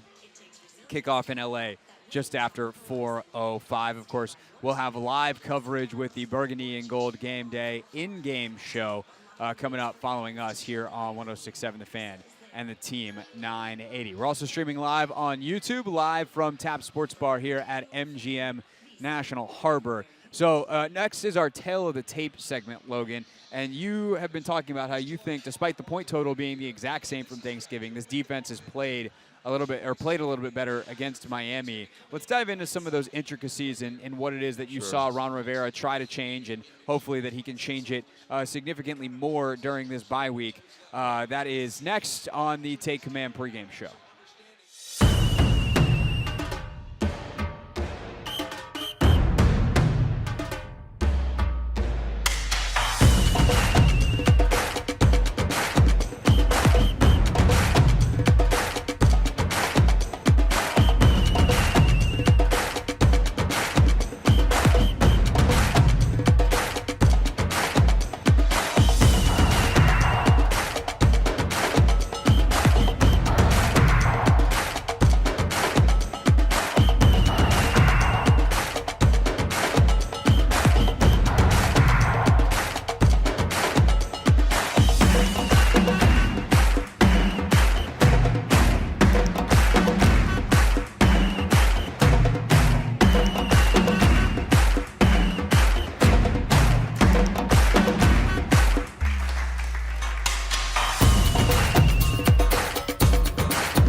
Man pregame show live from Tap Sports Bar, MGM National Harbor. Logan Paulson there, Craig Hoffman here. Also streaming live on YouTube at the Team 980. We'll go around the NFL coming up in just a few minutes.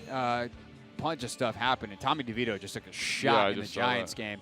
Kind of a dirty hit as he was sliding. I hate when people do that. Dirty hit because he's sliding. The guy's already left his feet. I looked like a dirty hit. Did he leave his feet before he started sliding? As he started sliding, he kind of was jumping, and in slow-mo it looks terrible. But I'm sure in real life it was kind of like the guy's just bang, trying. Bang. Yeah. All right. I'll defer to you. I did not get a clean. I just saw a lot of contact. It's more. I didn't really. We'll see it again here in a second. But to me, it's more like that. Like whatchamacallit. Like. It's so hard for defensive players to make the right play in that situation. Yeah. Because of how late it's happening, the quarterbacks are getting so good at sliding late. But, yeah, whatever. Go ahead. Yeah. Anyway, he's back up. Giants are driving with about 45 seconds to go in the half. Carolina's lighting up for a field goal attempt late in the first half. So we'll get to the scores all around the league coming up in just a few minutes. But, Logan, you've been consistent, which makes sense. Like, it's not like you make up your opinions. You do the research, you watch the tape, and then you tell us what you see. And, well, if that's the case, then you saw something different on tape against Miami from the Commanders' defense. It's not going to change because they had a bye week. The tape didn't change. That game happened. So you've been trying to tell people, though, like, hey, this defense, even though they gave up 45, did look different against the Miami Dolphins in a way that gives you a lot of, I don't want to say confidence, but gives you some hope that they can play better down the stretch, which obviously low bar considering what they've done so far this season. But what schematically changed for Washington in that game that you think they can execute better moving forward? So one of the things that stuck out to me is just like how much more confident like Cody Barton and Jamin Davis were playing. I think one of the things we talked about on the preview show was how Miami is going to run a ton of drift. And the very first play of the game, they run like open drift to the open side. So they have a hard outside zone action. They force Jamin to step up. They have Tyreek Hill run the drift, which is that 10-yard speed cut to space. And Jamin steps to the run. You're like, oh, no, this is going to die. And then Jamin, instead of kind of sitting in the line of scrimmage like he would normally do, just beelines for the angle, totally cuts off the throw, and they have to check the ball down. And so when I went through every single play, we talk about green and red and all that stuff, there was so much more green in this game. For those that aren't familiar with Logan's scoring system, he ranks every play good, green, bad, red. Yes. So there was so much more green, and obviously the red plays were very bad because there was explosives and stuff like that. Right. But at least I thought the floor rose for the defense because guys were doing the right thing. Like I thought, in the back end they were a little bit more consistent. I thought St. Juste played much better. You could tell he understood kind of where his help was going to be, and so that simplification of the defense and simplification of the rules, which is something we talked about quite a bit leading into that game, showed up for me. Now, it didn't lead to a win, and I'm totally aware of that, and I don't think that they're going to win this game, but I do think you're putting guys in better positions just to evaluate them.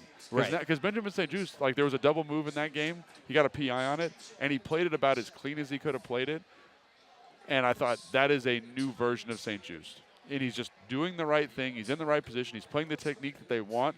And it's like 50-50 about whether you get a PI. But that's the technique that they want. And I thought, man, that's a positive step for him as opposed to biting on the double move, totally falling down, or totally like losing the receiver in coverage, all those different things. So I thought just on a down-to-down basis, there was so much more consistency.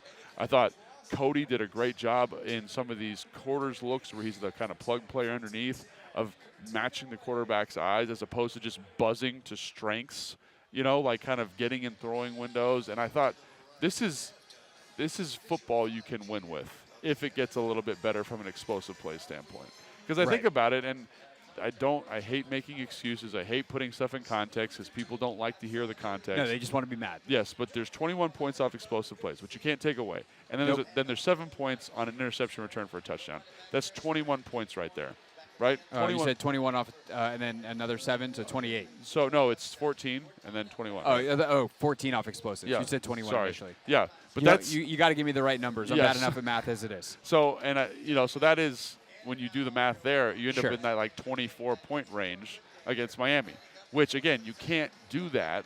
But I thought that the consistency of those other plays was high enough that is a reasonable outcome. Right. If, like, for example, there was a mental mistake on the first touchdown of Tyreek Hill. 2 people didn't do the right thing. and that's according to Ron.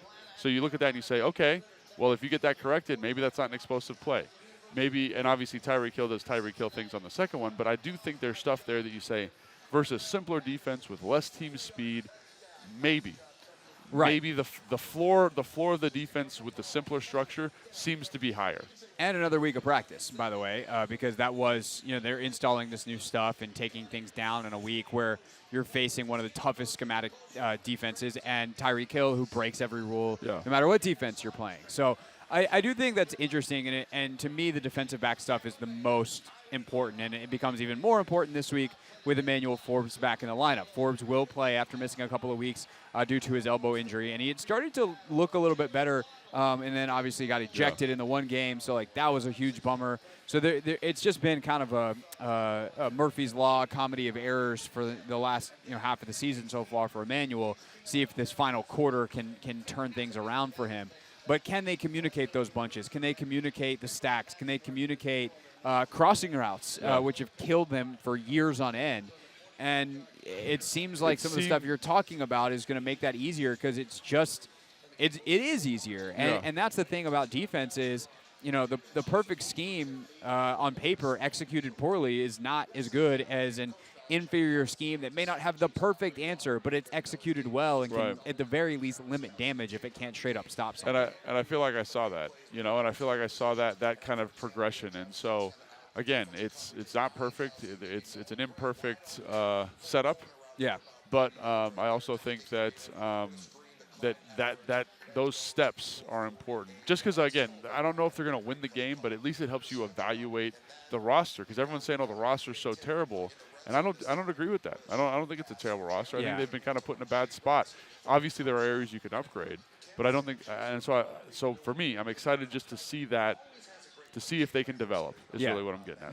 The other thing that I'm curious about today: can you generate a pass rush? It's something that Rivera talked about. They blitzed a lot more. They blitzed a lot more, but with alignment, with creating certain matchups, simulated pressures, can you get more pressure? It's basically impossible against Miami because Tua gets rid of the ball so fast. Stafford, absolutely not the case. So can you generate pressure today? Huge test, something to watch for the Commanders against the Rams. That's Logan Paulson. I'm Craig Hoffman here on the Take Command pregame show, 106.7 The Fan, the Team 980, streaming live on YouTube and on the free Odyssey app. When we get back, we will discuss the rest of the games around the NFL, as most of the games in the 1 o'clock window are at halftime. Danny Rouillet will join us an hour from right now, so half the show down, but a great second half to come here on the Take Command pregame show.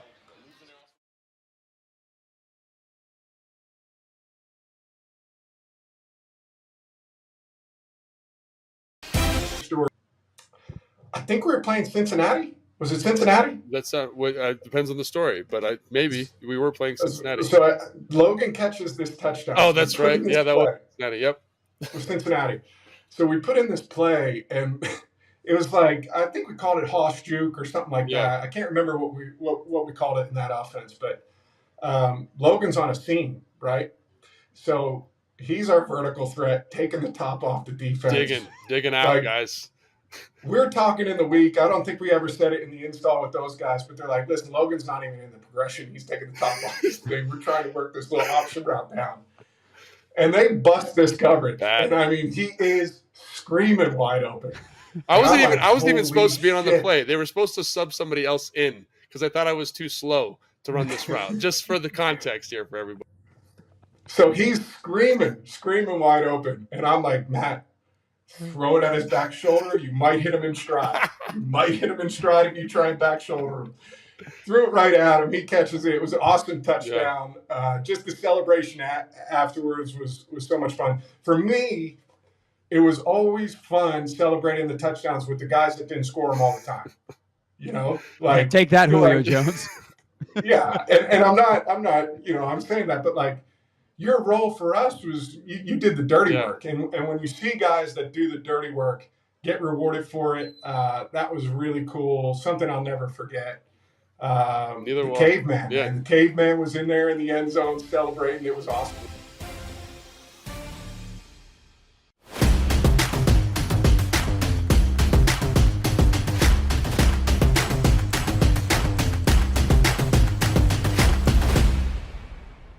So there was this play where we call it like it was, what is it, 19 Zorro. So basically like versus a 3-4 structure with an outside linebacker who is Von Miller in this case, I would get help from the fullback, like on inside help. So I could be really aggressive on my reach, really violent to the reach. And so it's me and DY, and DY, is a physical son of a gun.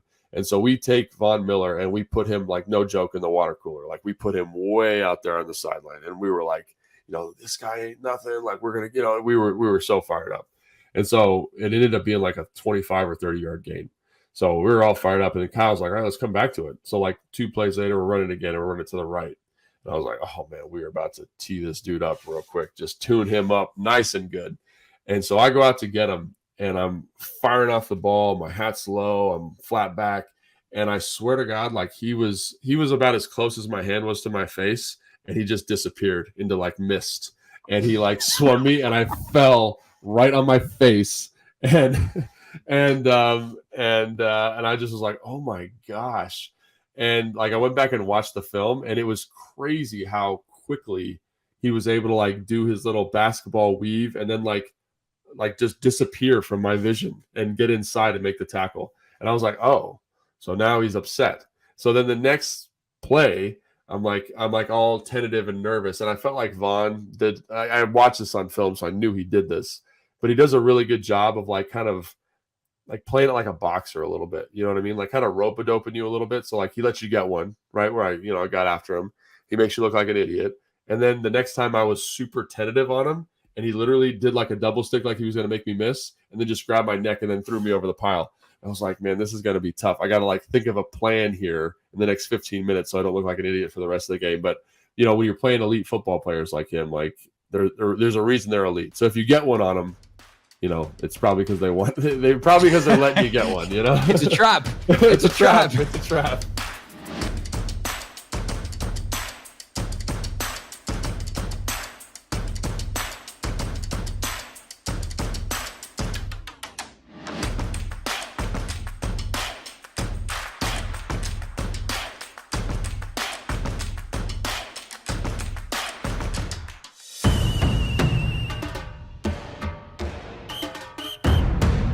We're streaming live on YouTube, live from Tap Sports Bar, MGM National Harbor. I'm Craig Hoffman. He is Logan Paulson. Do you approve of my snack that I'm going to eat in the next break? Yeah, just checking it out. We got a scratch Rice Krispie treat. Not a lot of protein in there, Coach. No, protein bars are hard for me to find because I can't do any of the whey stuff. The dairy stuff, yeah. Yeah, it's really quite a pain. If anyone's got a good plant-based protein bar, send them my way. Tweet me at Craig Hoffman. Instagram at Craig_Hoffman. Threads. Find a way to send me an email. Find a way to recommend a good plant-based protein bar, not because I want to, but because I have to. All right, so let's go around the NFL. Yep. Because we want to. And we have to because that's the segment of the show. So we got all the games. Let's circle back to the games from yesterday and Thursday in a little bit. Let's get everybody updated on the scores that are happening right now. A lot of these games at the half. Bears and Browns almost at the half. Justin Fields has the Bears driving, trying to get at least 3 more on the board with 22 seconds left. Currently tied at 7. Flacco, 140 and a touchdown in the first half. And did you see the touchdown that Fields threw in this game? No. It was an insane, escape. He's on the right hash, rolls all the way to his left. You're like, oh, is he going to run it in? Nope, just loads up and fires a dart to Cole Kmet. Excellent play by Justin Fields, who is making things very interesting for the Bears. Like, do they consider sticking with him and kind of doing what Washington's considering? I think you trade him. I think you can get a 2nd or 3rd round pick for him, and I think with the new ownership, and I think I haven't watched Williams at Caleb Williams. Yeah, Caleb Williams. I haven't watched him yet, but every indication is that he's the guy. Yeah. So if that's true, then you make the move, you trade him. I think a team like Atlanta would be a perfect fit for what he does well. So I don't disagree with that. Seems like a good trade, both teams. Yeah. If you're Atlanta specifically, where you're like, you want to keep Arthur Smith, you want to have this super dynamic run game, you want speed all over. I would. What would you give up a second? I'd give up a second for sure for it. First? No. I can't give up a first for me. I know, but with the contract is looming. So, I know, yeah. Second. So and maybe even yeah. But I like that fit a lot, and it just for how dynamic they were with Marcus Mariota. Justin Fields is a significantly better player in my opinion, much more dynamic in terms of arm talent and playmaking ability. So I look at it and I say, man, let's make that marriage happen, you know? Yeah. Someone did ask me this week on YouTube, like in the comments section, would you consider Fields here? My answer was no, because I think, like, they're different stylistically, but I don't know if Fields is that much better than Sam.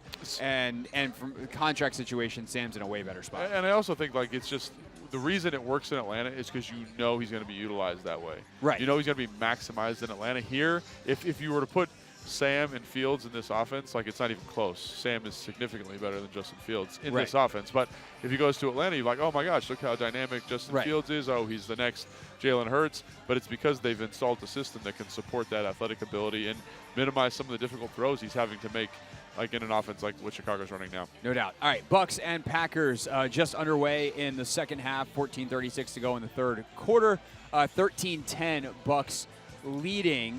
Baker Mayfield, 187 yards and a touchdown to Mike Evans. Chris Godwin over 100 yards in the first half as well. Nice throw on that touchdown of Mike Evans, by the way. Yeah, for sure. Ripped the ball in the red zone, kind of up the middle of the field.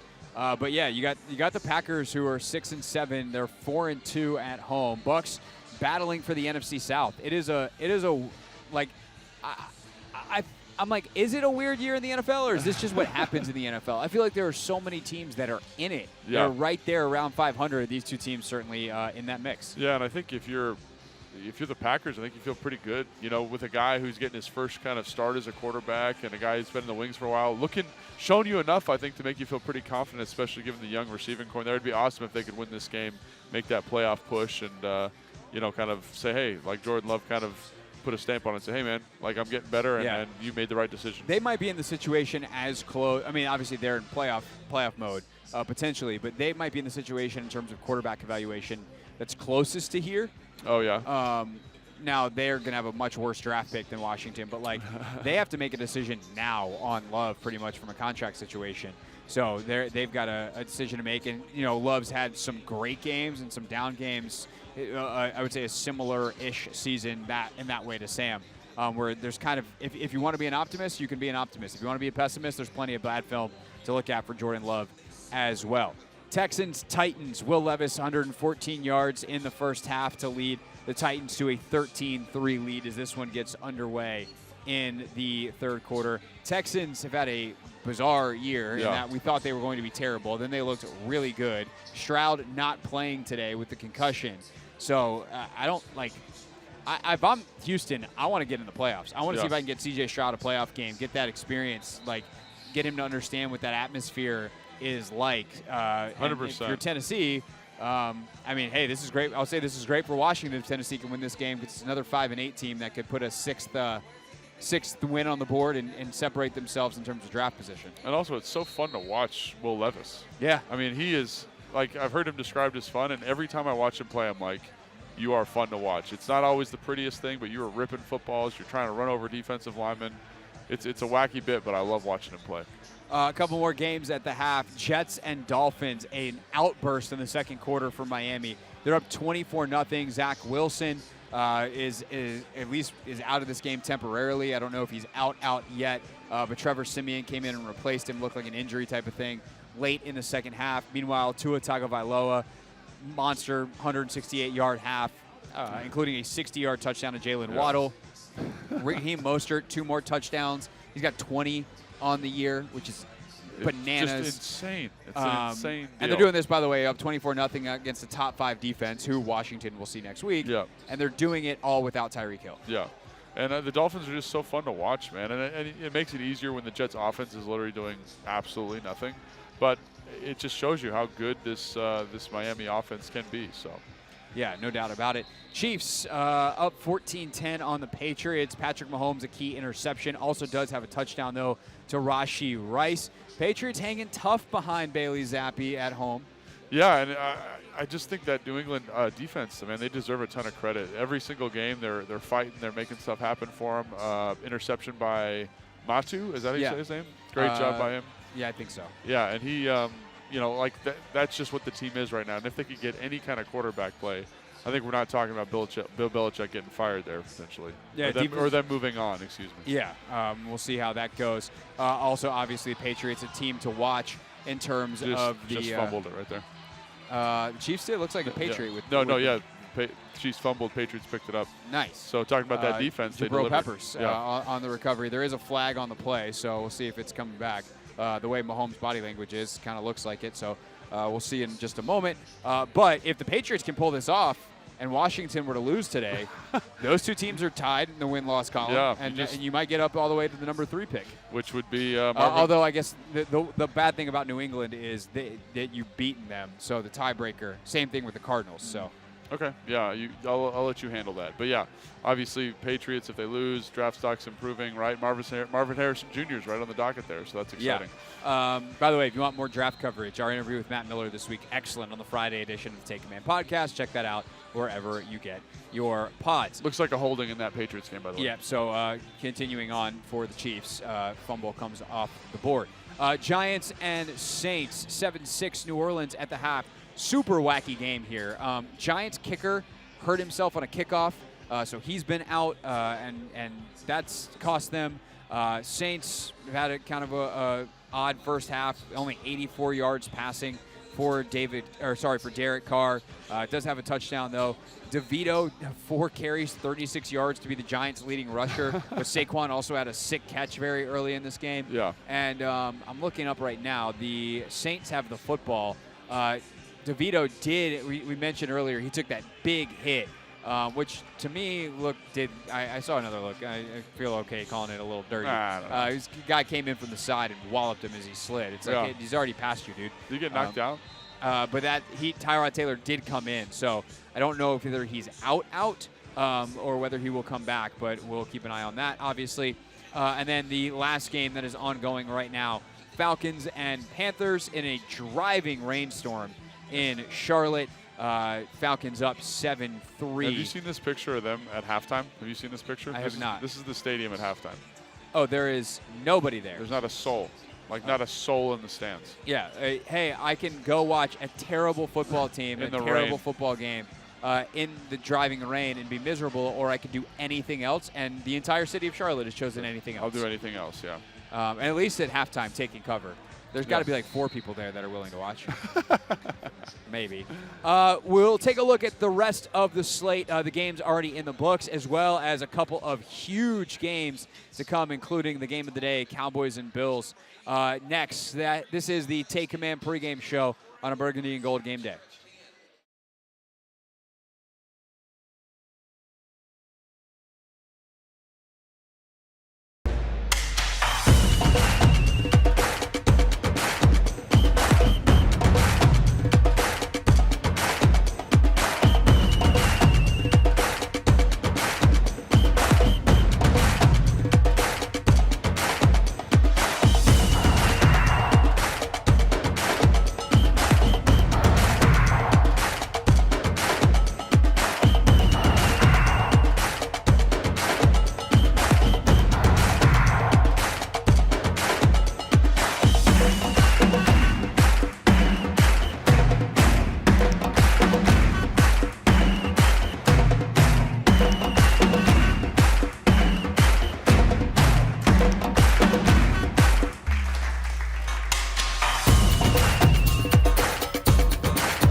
Back to Commanders Rams at the top of the hour here on the Take Command pregame show. Burgundy and Gold game day on 106.7 The Fan and the Team 980. I'm Craig Hoffman. He is Logan Paulson, live from Tap Sports Bar at MGM National Harbor. Of course, we're live on YouTube as well at the Team 980 and at 106.7 The Fan, and streaming live on the free Odyssey app. Logan, a quick couple of updates. One, it looks like Tommy DeVito is taking snaps on the sideline, so the Saints just scored, making it 13-6. New Orleans now on top, but Giants starting quarterback should be coming back after exiting fear of concussion late in that second half. And then also the Chiefs just tacked on a field goal. Tampa scored as well, so 20-10 Tampa over Green Bay. Chiefs now up 17-10 on New England. As for the games that have already happened this week, and then we'll do a quick preview of some of the games still to come, is it safe to say that the Chargers are the biggest disappointment in the NFL this year after what happened to them? Staley fired, obviously, after the 63 to whatever the hell it wound up being lost to Vegas on Thursday? Yeah, I mean, I think it's close, and I think you got to acknowledge they've had some pretty significant injuries at the skill position spots. And I think it's what you see, like in terms of roster construction, when you've got a team that's so top heavy, and like a couple injuries put you in a bad spot, and like it also shows you, in my opinion, how much they're relying on Herbert to elevate the roster. So is it surprising? Yes. Coupled with the injuries, is it kind of understandable? Sure, but I think there's no defense for losing a game that way. And I think there's been rumors of kind of the ownership being unhappy with Staley for a long time now, and I think this is it just kind of coming to a head here.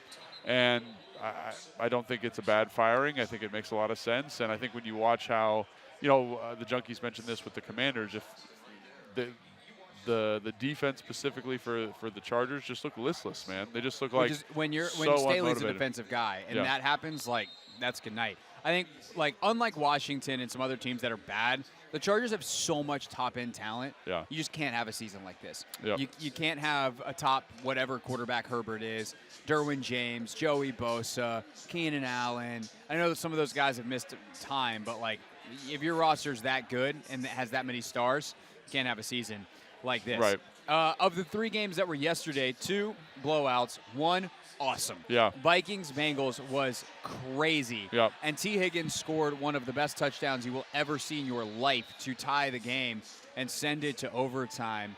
I mean, to catch that ball, be up near the pylon, turn around and savor the ball over the end zone. That was nuts. Would you have ever tried that? No, I don't think so. But it just shows you his awareness, his body control, all the things that make him a great football player were on full display on that play, and just love the awareness. And how about Jake Browning too? Yeah, the past couple of weeks, man, he's been awesome. Like, he just looks like a guy who's super dialed in and playing excellent football. And I know we talk about backups all the time struggling, but he looks like a guy who's just playing. He's not that worried about making mistakes the way he's been in the past, and I just love seeing that when guys get an opportunity, they step to the table and make a bunch of plays. So good for him, good for the Bengals, and a truly tremendous play by T. Higgins. I think it's also a reminder there might have been a reason that the first guy who ever got a job, it was the guy who invented the joke of like, oh hey, if you had dinner with Sean McVay, you'll be an NFL head coach. Was Zach Taylor? Sean had Zach as an OC in LA. Yep. And he got the Bengals job, and everyone's like, who the hell is Zach Taylor? Yeah, that's right. Turns out that dude can coach his face off and has been doing a great job since Joe Burrow went down. Meanwhile, Steelers dropped to 7-7. Colts up to 8-6. Big win for Indy as they try to stay in the playoff push behind Gardner Minshew. Yeah, it is crazy to think about what the Colts would be if like Anthony Richardson was still playing quarterback for them. Like that, you can tell they're really well coached. The offensive line's excellent. Michael Pittman Jr. is not the most flashy guy, but they use him in a good way. Alec Pierce, the second receiver there, is a big play threat. They run the football well. And then defensively, man, they've just improved each and every week with a bunch of guys who weren't necessarily the biggest names in the draft, but they're just playing much better. And it's great to see. Gardner Minshew's limited some of the kind of variance in his game, which has helped them kind of come out on top. So, I think the Colts are going to be dangerous. And I think they're a perfect example of where the Commanders are at. Last year they were talking about how it was maybe one of the worst rosters in football, so underdeveloped, underperforming. And it just shows you how important a motivator is as a coach. and schematically getting guys on the right page. And I think you see that here with who's the coach there? With Shane Steichen. With Shane Steichen and what he's been able to do with that group, and just how important it is. You always talk about this, but having a good teacher in that position. Yes. And I think they're Exhibit A, and what a good coach could do here for the Commanders. Could that coach be Ben Johnson of the Lions? He got his offense back on track yesterday. Amazing what happens when you stop turning the ball over and don't go 1 for 5 on 4th down, which the Lions had done not once, but 2 consecutive weeks prior to yesterday. They beat up on the Broncos, who had been playing so well. But Denver, now it's amazing to say Denver dropped to 7-7, because that means they were above 500 considering where they were. Crazy. But the Lions now 10-4. They're 5-2 at home. They dropped 21 points in the second quarter and then followed it up with another 21 in the second half for a 42-17 victory. And you look at the offensive numbers. Goff, 278 for 5 touchdowns. Amon-Ra St. Brown had over 100 yards and a touchdown. And Jahmyr Gibbs, 100 yards and a touchdown as well. The balance was there. It is the perfect Lions day. Yeah, and it's great to see that.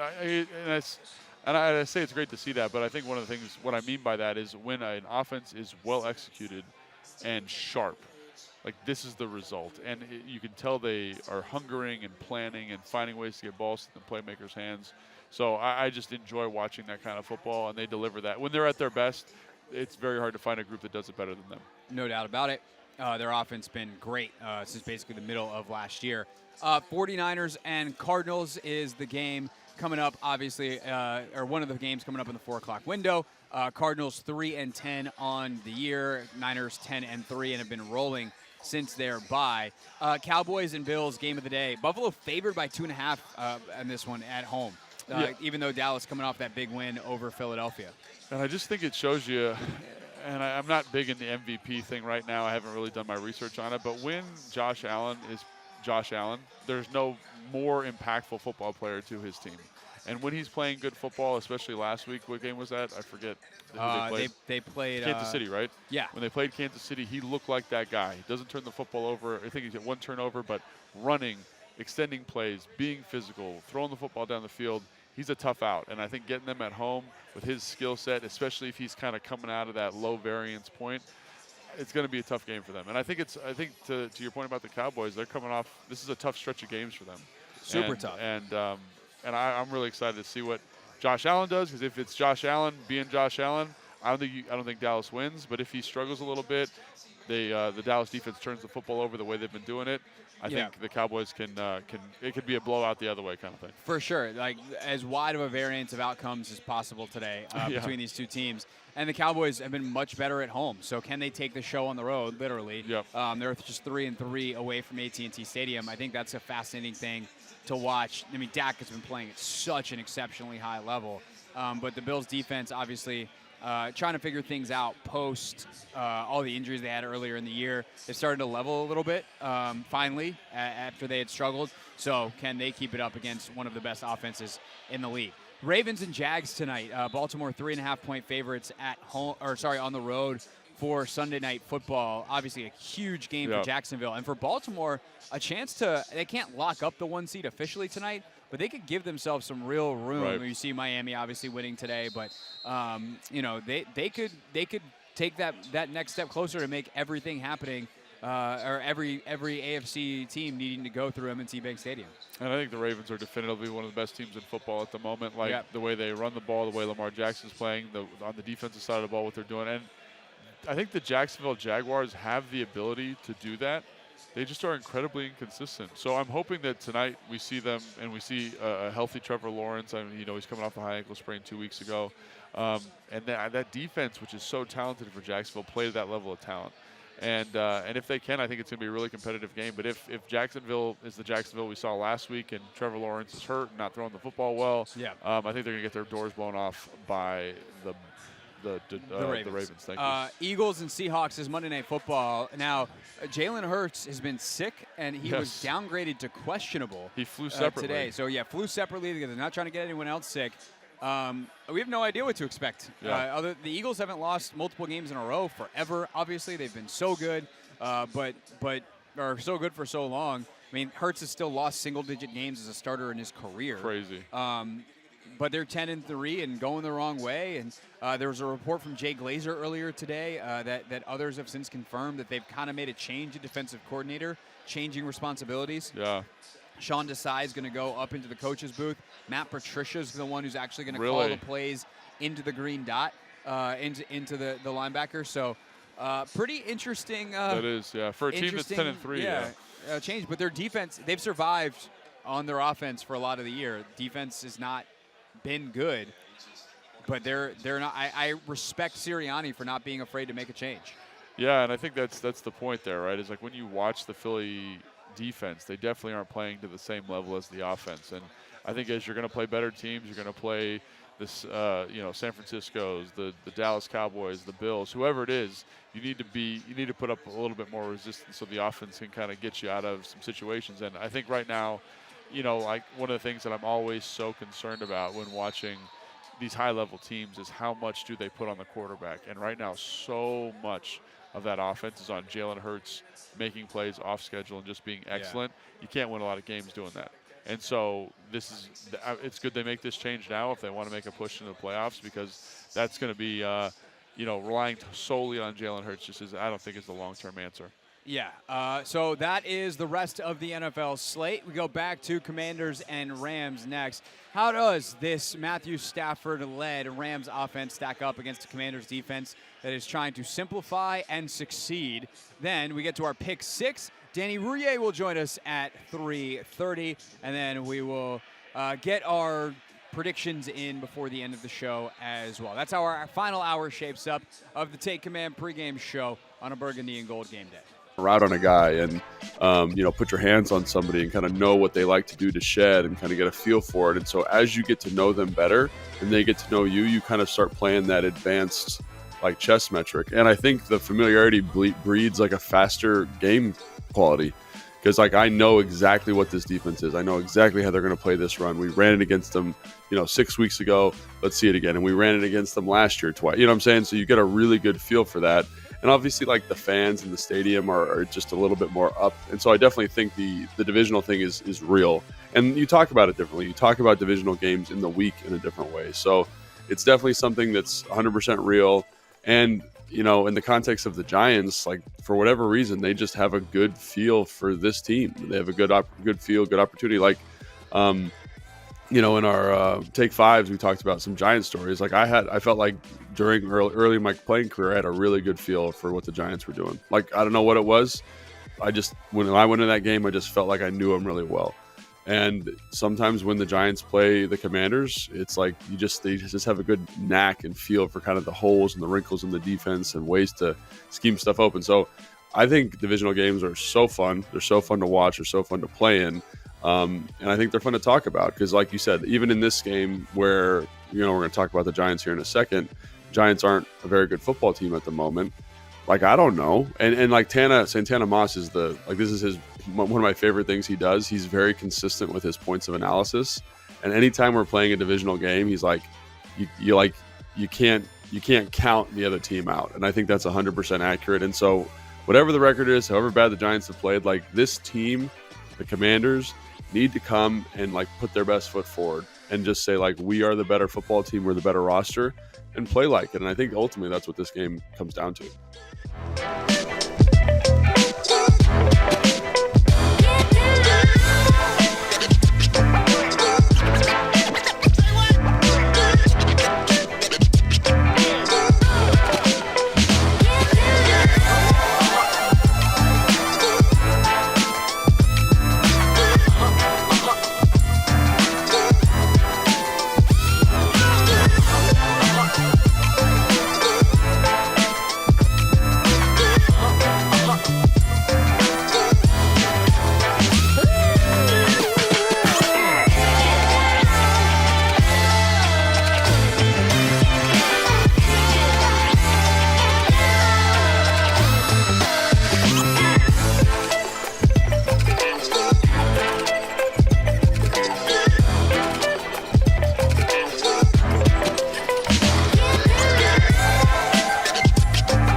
Take Command pregame show, final hour here on the Team 980 and 106.7 The Fan with Logan Paulson. I am Craig Hoffman. Don't forget, we're also streaming live on YouTube, where you can find us after the game. We're doing a live stream tonight after the game, eventually, somewhere deep, late in the night. Okay, yeah. I didn't know we were doing that. Yeah, I mean, we do it technically every week, except for when they play it like night.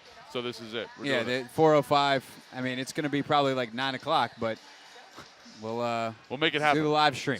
We'll make it roughly 90 minutes after the game ends. We'll do a live stream tonight. So make sure you're subscribed on YouTube at the Team 980 at 106.7 The Fan.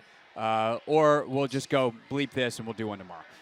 I'm just kidding. We're going to do it tonight because we're professionals. Yes. And we can't get up here and talk about how we need guys to show up and be pros and then not be pros ourselves. Yeah, we got to be pros.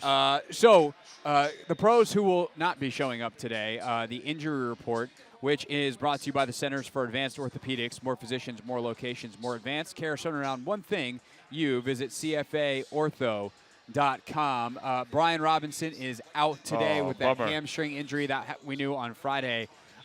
Julian Good-Jones, backup guard, out. Cole Turner inactive today, which I think is interesting. I'll circle back to him in a second. Mitchell Tinsley, also kind of interesting. James Smith-Williams, who was ruled out on Friday, and the new corner, Q Blue Kelly, I believe is how you say his name. Apologies. I think it's Kai. Kai Blue Kelly. Apologies to Mr. Kelly. That was the draft. That was draft when we did that. So maybe it's changed because some pronunciations. Some guys are like, hey, this is not actually how you pronounce it. Correct. Yes. Like A-Chain was how everyone was saying his name. I think it's actually Caillou. There we go. There we go. Caillou Blue Kelly. Yeah, there we go. There we go. We got it eventually. Here's my Caillou Blue Kelly fact. Stanford guy. Stanford guy from Las Vegas was on my flight to Las Vegas when I went out there this summer. Just like. Yeah, I just was like, wait, that's a Combine backpack. Oh, and then you said, what's up? And then, no, I didn't talk to him. You dapped him up? Was like, no, I just was like, because it had like, the Under Armour, or not Under Armour anymore. Noble, and it was like DB number 19. I was like, who's DB number 19 in the Combine? So it was so funny in the airport, like on the departing flight when I was in Indianapolis for the Combine. Yeah. You see every single Combine person, like, decked out in as much Noble stuff as possible. Right. So you're like, I don't know who that is, but that's definitely somebody from a Combine somewhere. Well, they have to wear it because they probably didn't have room in their suitcase. Yeah, correct. They get so much stuff, yeah. Yeah, and Noble did a great job last year. But, yeah, so he had the backpack, and I was like, oh, yeah, that makes sense. We're flying out of BWI to Las Vegas. This guy was drafted by the Ravens, and he's from Las Vegas. So that was Caillou Blue Kelly was on our flight. Anyway, the Cole Turner thing I think is interesting, and we'll get to Hodges? So Curtis Hodges went on IR this week. Oh, okay. All right, So my question is, like, who's playing tight end for the Commanders this week? Yeah. Outside of Logan Thomas and John Bates.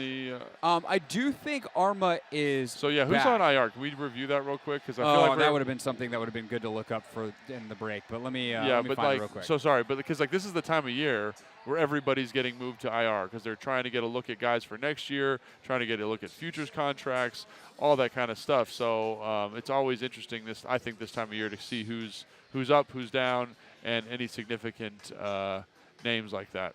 So on the tight end spot, yeah, you're looking at Alex Arma back in the lineup, which is great. I love to see him back, and I think that is a huge deal for their offense. But I mean, I guess what this tells you is they've seen enough of Cole Turner. Yeah. Like, when you talk about young guys that you want to see, like, they've clearly seen enough that they're just like, nah, dude, you're a healthy scratch. Like, we're good on you. Yeah. And, it's just also, like, he's in that weird third tight end spot where there is a need for that position, but also, like, Alex Arma's the third tight end, and you're kind of interchangeable. So, like, maybe they want to carry an extra linebacker.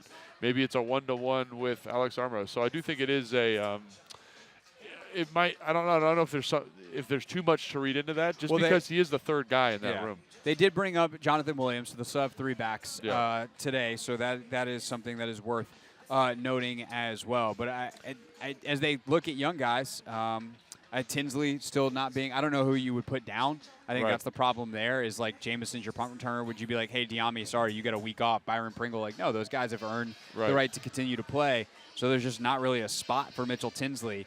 And then obviously Julian Good-Jones down with Sadiq Charles coming back. Ricky Stromberg to IR in the last couple of weeks as well. Probably worth mentioning. And then, on the defensive side of the ball, one guy that I know has been mentioned they want to get a look at, and this is probably why Kelly is down, is Tariq Castro-Fields, who's been excellent on special teams, but can he play some corner? And they made that move to sign Caillou Blue Kelly and release Danny Johnson, who's been a great soldier for this team and has played a lot of good football, played some bad football, but as a backup has always been reliable the last couple of years, and it's just that time of year. And I think it's weird because there's not a lot of places on this roster where there is a lot of flexibility. Right. I think that's exactly right. And this is the time of year where you got to figure out, like, what's the vision moving forward for the team? Who's going to be a part of the vision? Obviously, you know, like you said, Danny Johnson's been a guy who's been a lot of fun to watch. Like, I've really enjoyed his journey. Not always the most consistent guy, but, you know, he's been here, he's fought. I understand. I really empathize and relate to that position. But this is when you're in that spot, that kind of flex spot on the roster, they're going to look for somebody better. And maybe they feel it's Caillou Blue Kelly, because I know my evaluation on him was pretty good coming out. So it's nice to have a player who I think could be a like a starting quarter in the NFL, kind of as your guy. Great pickup, for sure. And if you think Danny Johnson's not that guy, like, this is a move you got to make. And you mentioned the Tariq Castro-Fields move, because, like, they brought him in last year. Can he fill this role out for you? And he struggled a little bit in the preseason, but you know, maybe he's looked better in practice. Maybe the simplified defense is going to speak to him. So again, this is the time of year. You know, Jabril Cox, is he going to play? Like, what's his role today? That's the position I want to look at real quick as we take a look at this Commanders defense today. Is with Jamin Davis out, like, what do you do? Because, like, Dejon Harris would have been nice, but he's on IR. So you're really down to Barton, Mayo, and Jabril Cox. And, like, David Mayo, you know what he is. What is the point of putting him out there? I mean, you obviously have to play the guys. Like, there's a meritocracy element. If Mayo's earned it, he's earned it. I think it's Khaleke Hudson, right? It'll be Khaleke Hudson and. Well, that I think is a great question. Is like, can Khaleke play every down? Yeah. In the spot that Jamin used to play every down. Yeah, I don't know. But this is, again, kind of to your Tariq Castro-Fields point. I think this is definitely an opportunity to see. Like, I think he's flashed at times this year. I think a lot of fans have been really excited about what he's shown from a flash standpoint, but also he isn't leveraged the same way Jamin's been leveraged in those games. So, and when he has been leveraged, he's struggled. I think back to the Atlanta game when Jamin does a good job fighting through the pick and getting a tackle for a 1-yard gain on a little swing pass to Bijan.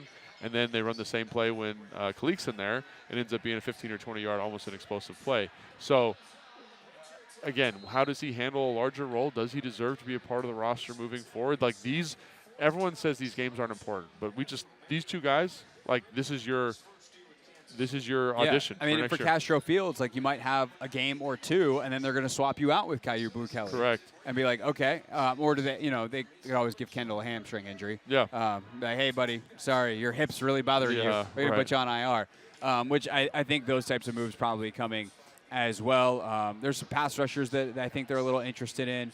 As well, so we'll see. Jalen Harris is a guy that kind of they sneakily sign under the radar. All of a sudden, you're like, "Who's Jalen Harris? And why is he playing 15 snaps a game?" Yeah. But he's another guy they're definitely looking at as well. Real quick on the Rams offense side of it, in an effort to actually preview this particular game, not just the bigger picture stuff. Like, what is it that is the biggest challenge today with the Sean McVay offense? And then how do you try to use this new simplified scheme to stop it? I mean, there's a bunch of challenges to the Sean McVay offense. I think maybe the kind of highest level one, the tie that binds it all together, is the fact that they do everything out of 11. So what they're trying to do, 11 personnel, 3 wide receivers, 1 tight end, 1 running back, is if you watch the Baltimore game, they came out and ran like 10 consecutive runs, all out of 11. They didn't have 2 tight ends on the field one time, maybe one time.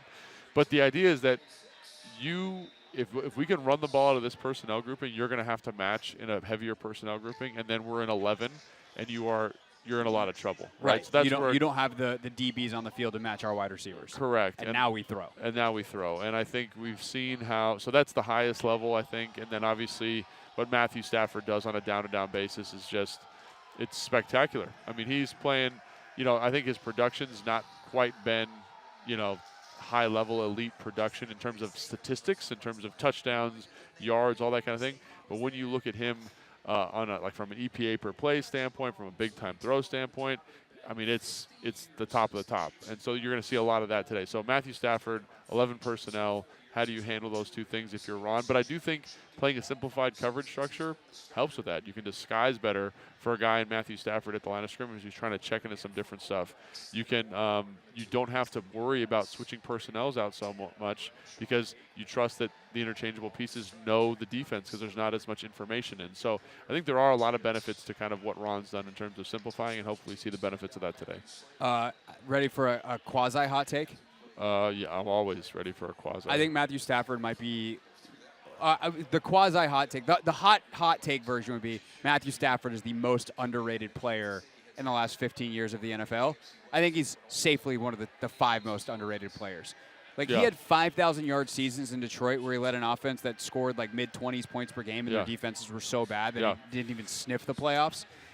So I just think that guy's so good. Like, he was the number 1 overall pick for a reason, and it was a justified pick. He's just a dumpster fire in Detroit for so long. And in a way, it's sad that, like, it took him leaving for them to figure it out up there. They got the right coach, the right OC, the right everything, and part of that was the talent they got in the trade for Stafford. But Stafford was incredible, and obviously has continued to prove that in L.A. All right, when we get back, it's Logan's favorite segment. We take the pick 6 that Anthony Haney, my producer on the Hoffman Show, and I picked on our Friday edition of that radio program, and we run by Logan the 6 most interesting guys to watch coming up about an hour from right now against the Rams for the Commanders. It's the Take Command pregame show on a Burgundy and Gold game day.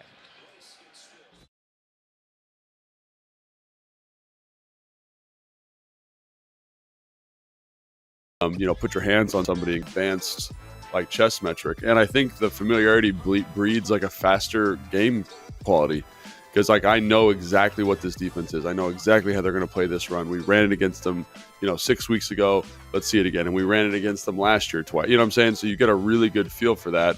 And obviously like the fans in the stadium are just a little bit more up. And so I definitely think the divisional thing is real. And you talk about it differently. You talk about divisional games in the week in a different way. So it's definitely something that's 100% real. And, in the context of the Giants, like for whatever reason, they just have a good feel for this team. They have a good feel, good opportunity. Like, in our Take 5s, we talked about some Giant stories. Like I felt like during early in my playing career, I had a really good feel for what the Giants were doing. Like, I don't know what it was. When I went in that game, I just felt like I knew them really well. And sometimes when the Giants play the Commanders, it's like they just have a good knack and feel for kind of the holes and the wrinkles in the defense and ways to scheme stuff open. So I think divisional games are so fun. They're so fun to watch. They're so fun to play in. And I think they're fun to talk about because, like you said, even in this game where, we're going to talk about the Giants here in a second, Giants aren't a very good football team at the moment. Like, I don't know. And like Santana Moss is this is one of my favorite things he does. He's very consistent with his points of analysis. And anytime we're playing a divisional game, he's like, you can't count the other team out. And I think that's 100% accurate. And so whatever the record is, however bad the Giants have played, like this team, the Commanders, need to come and like put their best foot forward and just say like, we are the better football team. We're the better roster and play like it. And I think ultimately that's what this game comes down to.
Take Command pregame show on a Burgundy and Gold game day live from Tap Sports Bar, MGM National Harbor with Logan Paulson. I am Craig Hoffman, and on the Hoffman Show, which we do daily, 4 to 7 on the Team 980 on Fridays, we do a segment we call the Pick Six. We pick the 6 players who we think will have the biggest impact for the Commanders on the game on Sunday. We review it Mondays at 6, and in between, we run it by Logan here on the Take Command pregame show. My producer, Anthony Haney, and I alternate picks. I let Anthony go first this week, Logan, and he went with Sadiq Charles / Chris Paul. This was not long after Ron Rivera, of course, had announced that Sadiq Charles was back and was going to play in some level of rotation. The Aaron Donald effect also in play here. This is probably also what I would have done with my first pick. Seems pretty obvious that it's very important. No, it's extremely important, and I love this pick, from Anthony. And, last week I was giving Anthony a hard time. This is excellent. Don't worry, he has more picks. In terms of a matchup that's probably most significant to the outcome, it's this one, right? Because that's where Aaron Donald lines up traditionally, and the other thing about him is you can move him around, and he's going to draw the fish. The kind of the best matchup for him, and. For Chris Paul, he's struggled the last couple of weeks in pass protection. Obviously very, very talented, but not producing from a pass protection standpoint. And Sadiq Charles hasn't played football. So what is the plan to help those guys out versus Aaron Donald? Because that matchup by itself could single-handedly wreck this game. Yeah, there's the phrase getting up to speed, and then there's whatever speed Aaron Donald plays at. So that is a tough ask.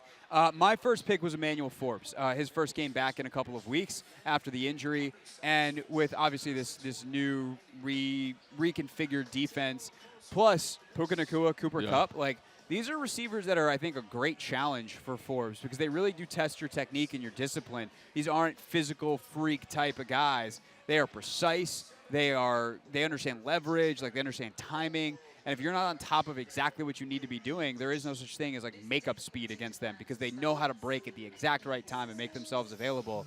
And some of the gifts that I think Emmanuel Forbes relies on at times aren't as applicable to a receiver like a Puka Nacua or like a Cooper Kupp. Well, I do think that his speed, for example, it helps a lot in this matchup. And what I mean by that is you're going to get a lot of short area moves. You got to get a lot of route savvy kind of from Kupp and Nacua. When you watch them, it's really fun to watch them from a pure receiver standpoint. But one of the things I think when you watch Forbes, he's done well against guys who can't run away from him. And there's not a lot of guys in the NFL who can run away from him, but there are a couple. And I don't think either one of these guys can do that. So I do think that, he can be a little bit more patient, right? There's not this fear that they're going to beat you deep, right? I can be a little bit more patient. I don't have to bite on the stutter. Don't have to bite on the double stick. Don't have to bite on the stem. I can trust my speed, trust my positioning, and then make a play when I have to. So hopefully this is a good matchup for him. And again, I thought he was playing a little bit better, especially in that New England game before the injury. So I'm excited to see him on the field a little bit more, and if he can make the impact that we all thought he would make, being the first pick for this team. Would make you feel a lot better if he can have a great Final Four games here going into the offseason. Number 3, Anthony's second pick, Eric Bieniemy, because he loves to pick the coordinator, and then I love to see whether you are come on, man, or whether it's just a lazy pick by young Haney. I mean, it is kind of a lazy pick. I mean, the coordinators are maybe the most important people. Right, we say it every week, but some weeks they have an out, it's oh God, they don't have a chance if whatever. And I don't feel like this is a week where offensive schematic play calling wise, it's it's just the normal enormous impact on the game. Yeah, and I think this week, again, we talked about this at the top of the show, is just EB's ability to kind of change what he feels comfortable from a protection standpoint, make sure Aaron Donald doesn't affect the game, maximize what Sam Howell is doing in the passing game. And after 2 weeks, really 1 week against Miami where the offense did not look very good, what does it look like coming off the bye? Have you changed your process? Have you changed your point of emphasis? And so I do think this is a big game for Eric Bieniemy. And maybe it's not schematically the most impactful game of all time, but I do think the protection stuff is key. Protection's coming off the bye. What does this offense look like?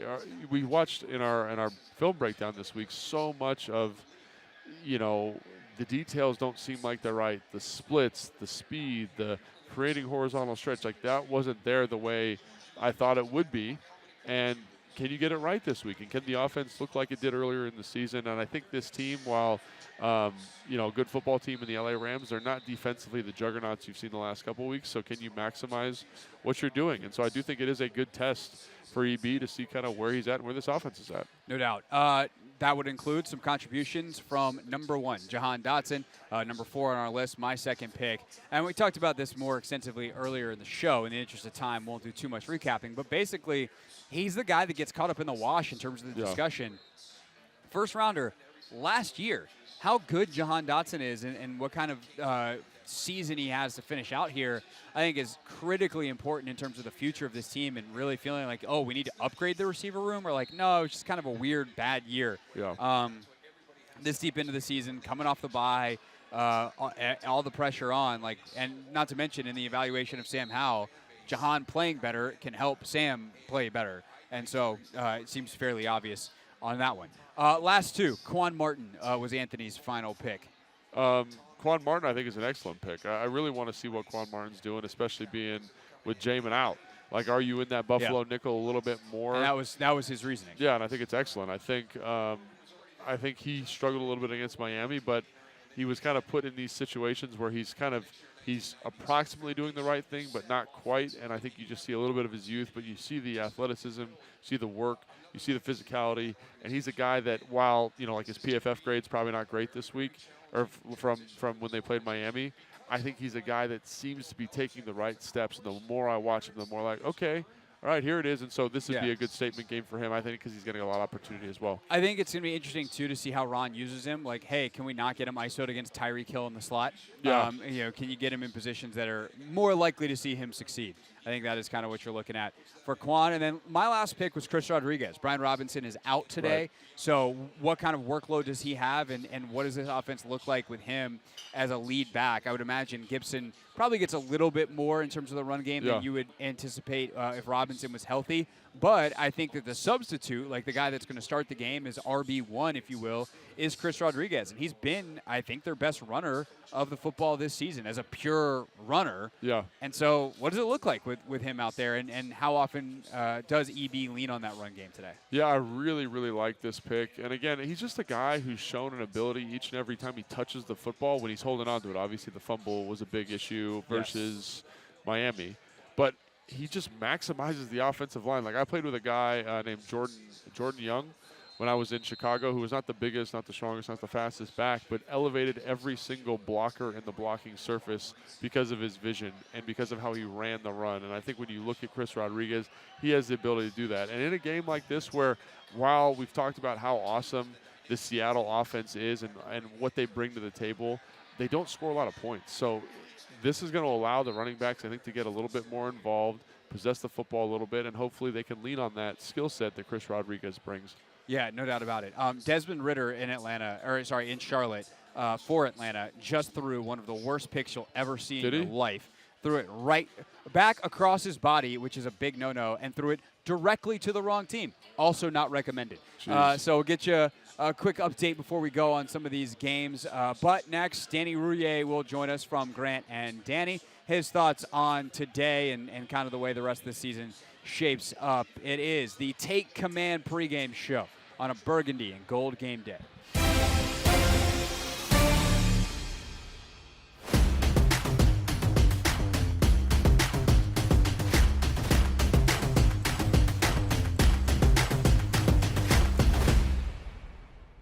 We have a new submission to the Real Things Hall of Fame. The F-35 is a fighter jet that the military has. It is very expensive. Very expensive. The F-35 program costs the U.S. government / the military over $1 trillion. Like, this is one of the most expensive things in the U.S. government's budget is the program that makes these planes. Each one is incredibly valuable and expensive. And something happened during a training mission, but this jet leaves, they go on a training mission, and it's in stealth mode, apparently, and the pilot has to eject. So the pilot's like, I'm up out of here. Pilot lands relatively safely, has, I think, an injury or two that has to be tended to, but, like, is alive. But then they lost the jet. So the jet disappeared from the radar. The U.S. government's like, well, we don't know where the jet is. And so the Buford, which is the suburb not suburb, it's in South Carolina. It's by Charleston. Close enough. If people are actually from there and don't want to say that and want to say it's by Hilton Head, I know I grew up in the state. Leave my geography alone for the sake of the story, which I've now made less efficient by telling you all of those things because I can't help myself. Talk about a plane crash. Hey, we're back. So the F-35 gets essentially lost, and they're like, I don't know where this very expensive warplane went. And lo and behold, sometime the next day or later that day, it crashes somewhere, and luckily no one's hurt. But this $100 million plane is gone. Whoopsies, we crashed the plane. And this is an eyewitness account from a Charleston area television station of someone who heard the crash. In the bathroom taking a shave, and I heard a screeching, between a screech and a whistle. I said, what in the world is this? And I heard a boom. Then my whole house shook. White says he didn't realize it was a plane at the time, so he didn't call anybody. The first thought came to me, I said, what's a meteorite coming out of space or something? And I said, well, if the airplane, it needed to be reported, but the thing was flying just too low. The F-35B airplane wreckage created an extensive debris field.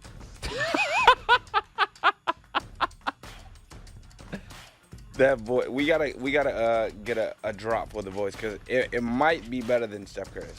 I was gonna say, I feel like we have to do a comparison. Can I pull this off with? Yeah, okay. So I had to compare or see if I had enough channels on the board to do this. But we got Steph Curry here. We got Charlie Brown here. And we got our mans here. His is better, though. I think his is the best one. His is definitely, it's not quite Charlie Brown.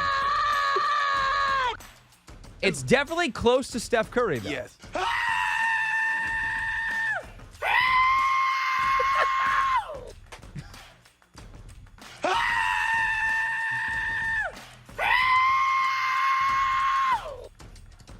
We'll see you tomorrow.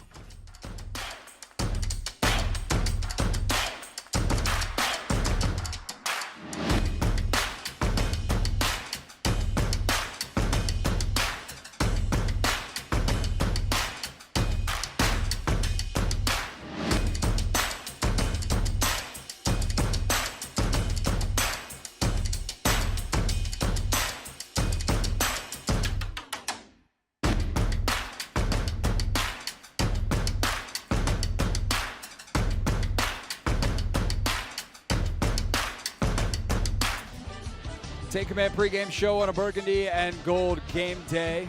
Craig Hoffman here, Logan Paulson there. We got a half an hour to go before the Commanders take on the Rams at the top of the hour. And it's our pleasure to welcome to the show Danny Rouillet, co-host of Grant and Danny 106.7 The Fan weekday afternoons. Danny, how is your Sunday so far?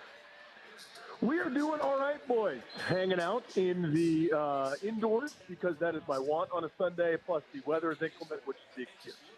Yeah, it looks terrible, almost as bad as it does in Charlotte. And yes, I am talking about the weather, not the football, but hopefully, that's both terrible in that Falcons Panthers game. I want to circle back to start with you, Danny, to a place that we started the show, and Logan and I were actually just talking about this in the break as well, which is we expect changes in the offseason. The Chargers just made their firing, and now watching Chicago play, it's like, I don't even know if that job's going to be available if the Bears keep playing, especially defense like this. But let's say those three jobs are available, and if you want to throw any other names that you think are worth mentioning, by all means, go ahead. How do you rank this Washington job for potential GMs and especially potential head coaches? It's highly. If it's not one, which I'll come back to in a second, I think it's probably number two. Biggest reason why, you're going to have a pretty high pick and then a couple others that they've accrued now within the top 45, 40, 50 or so in terms of their own second-round value that they got there from Montez Sweat, et cetera. But to me, the biggest deal, it's almost like a blank slate in terms of salary cap allocation, right? And they're going to have $80+ $90 million in cap space. That's a pretty appealing thing for a general manager to come in and be able to have some success quickly if you're shrewd about it, if you're good in terms of signing the right free agents, extending some of your own guys, figuring out who fits, et cetera. That makes it a pretty appealing thing. The reason the Chargers' job is number one, in addition to a lot of talent, and they do have a lot of talent in a number of key spots, right? Whether it's wide receiver, offensive skill guys, people like Derwin James, Joey Bosa, et cetera, you've got the quarterback. When you draft a player in the top 5, top 10, top 15, you're hoping to find a Justin Herbert. I know he's now, the old school hat on a hat Oklahoma drill football community favorite punchline because they haven't won a ton with him at quarterback. I'll take my chances with a guy that's that good, please and thank you, that I saw go for 5,000 yards and 38 touchdowns for a team that, recently just fired their head coach, which he did a couple of seasons ago. Because you have that quarterback position solved, they're at salary cap hell, too, by the way. They got a lot of work to do in that regard, but they've got Justin Herbert. I mean, that makes it so appealing. So that's my number one job, but to me, it's right there. I have to be holding between Washington and maybe even Chicago potentially, if that is the destination. Because, A, they're going to get the first pick, probably then pick again in the top 10. But you touched on it, Craig. The way they're playing football, all of a sudden, it's like, are they really going to make some big changes? I still think they should, but now it's more up in the air. Obviously, the other big topic that we're talking about today is related to that team rebuilding, but it's the who do you want to see question. Howell's the obvious. Anybody non-Howell that you are particularly interested in over the final quarter of the season? There are a handful of guys, but to me, Jahan Dotson is the biggest. This is somebody, guys, I don't know where you were on it. I can't remember, Logan, if we talked about this, but before the season, I had one of those, let me make my sneaky, bold prediction type bet, right? I argued that Jahan Dotson was going to lead the team in catches. Maybe not yards, because McLaurin's a bit more explosive, maybe yards after the catch, but I thought Dotson would be working some of those underneath routes. I thought he'd be a volume guy, and it just hasn't been there consistently for whatever reason. And I get smarter people than me could tell you why, whether it's scheme, design, Dotson being hampered by something, maybe a bad fit. I don't know what I don't know there, but I've been really disappointed and underwhelmed at his season. So to me, these last handful of weeks, I'm going, was I wrong about his rookie year when he was healthy and they started targeting him an awful lot, especially down the stretch for a team that still had designs of making the playoffs at that point? Was I incorrect in my evaluation, or is this just kind of a weird year? I really want to see what he's all about kind of down the stretch. And then, looking kind of around the roster, I want to know about Chris Rodriguez. I want to know if that could be your number 2 guy, or maybe even a number 1 guy in certain spots and sections. I want to know about some guys on this offensive line, be it Sadiq Charles or Chris Paul, or what they have. Obviously, we can't see Ricky Stromberg because he's injured, but some of those young players kind of finishing strong down the stretch on the offensive side. Anybody on the defensive side of the ball you're taking a look at there? Yeah, I mean, I really want to see Emmanuel Forbes. Again, this is now that they're down and out pretty much. I want to see, is this maybe a rough start to a career, or is this a can't play kind of start to the career? So I'm obviously curious about him. I want to see St. Juice finish strong, kind of in a flurry there. And, to me, Deron Payne is an interesting one as well, guys. I argued last year that as he had the breakout, right, instead of just kind of a contract year motivation, I thought this was kind of a graduation for him as a disruptor, as a pass rusher, as someone that could really take over games.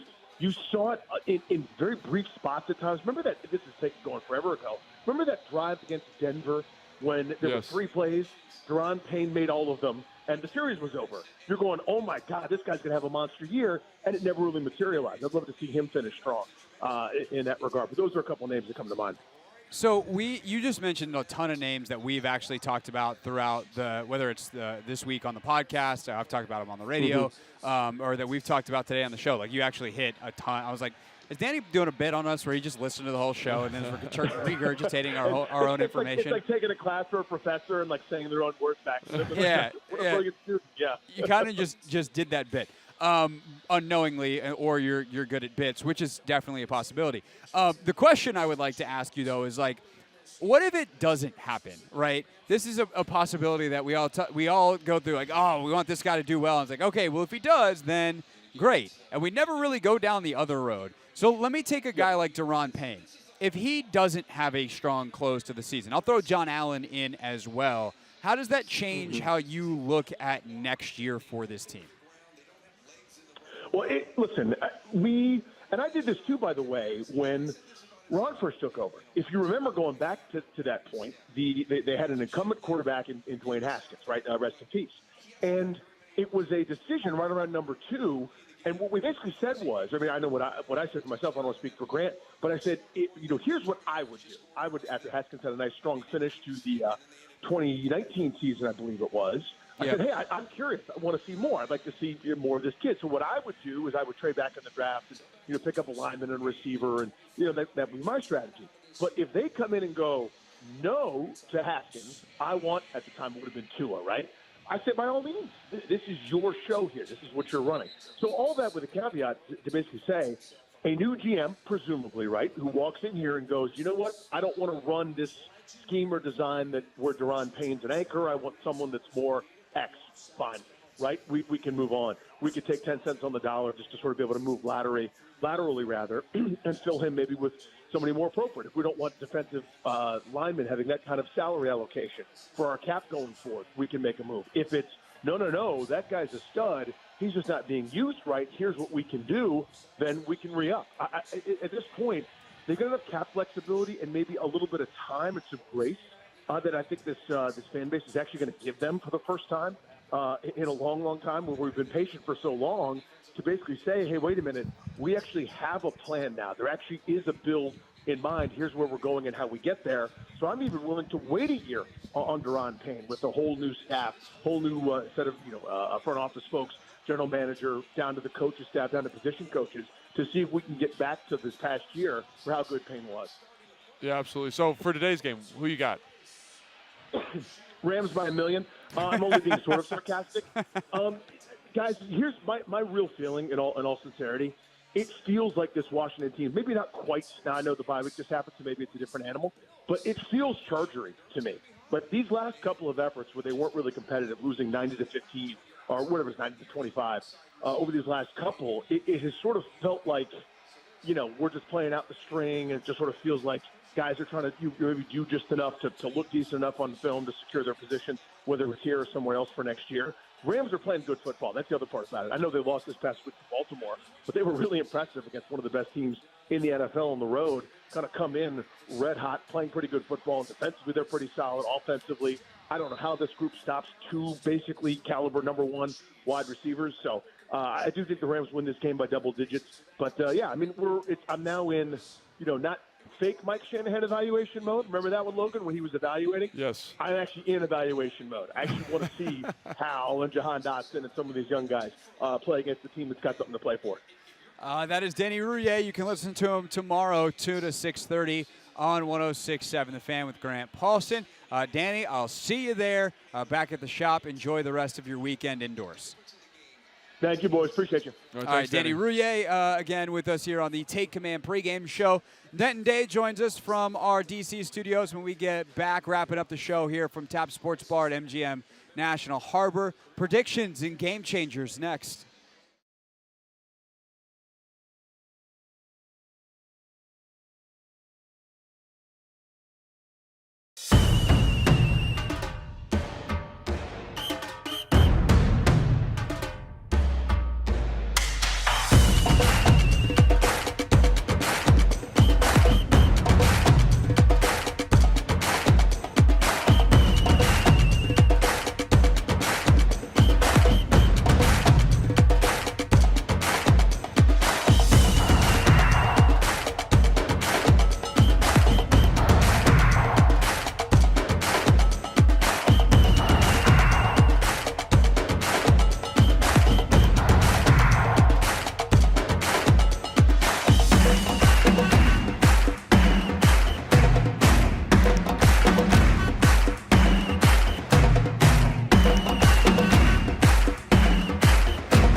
up live from Tap Sports Bar at MGM National Harbor with Logan Paulson. I'm Craig Hoffman. If you're watching us on YouTube, you now see the truth, which is that Logan is very tall, and I'm not as tall as Logan. I'm not that short. I just feel the need to say that every time. How tall are you? 6 foot? I'm 6 feet tall. You're 6'5". I'm a big guy, yeah. Logan's been sitting in a chair that was wound down the entire show. We've decided to stand for the final segment, and thus Back's getting a little tight. Yeah, the chairs are very comfortable unless you have to sit in them for 3.5 hours. Then gets a little not as fun. Not as comfy. So around the NFL, real quick, Montez Sweat is having a monster game for the Bears against the Browns. Bears up 17-10. Sweat, we think, has 3 sacks. We can double check that, or just believe us that he's got at least 2.5. And a bunch of pressures. He's been awesome for them, and Bears continuing to play at an all top defensive level. Meanwhile, in Carolina, the Panthers just beat the Falcons. Carolina got the ball down to the 1 yard line with about 90 seconds to go. Took a knee twice. Then with 1 second to go, lined up, kicked the game-winning field goal. Meanwhile, in Kansas City up on New England by 10. Been a weird game, frustrating one, but luckily for Kansas City, New England's offense isn't very good. So they've been able to maintain a little bit of separation. Tampa up 34-20 on Green Bay. Jets still getting shut out deep into the third quarter. They had 5 yards of total offense. Zach Wilson out of this one with a head injury, although not a concussion, whatever that means. Miami up 30-0 there. So that's kind of what's going on around the league. Also, I guess the best game remaining on the schedule with 97 seconds to go. Tennessee and Houston. Houston driving. That game is tied at 16. Houston either just got into or is on the verge of getting into field goal range. So I'll let you know when that one goes final. All right.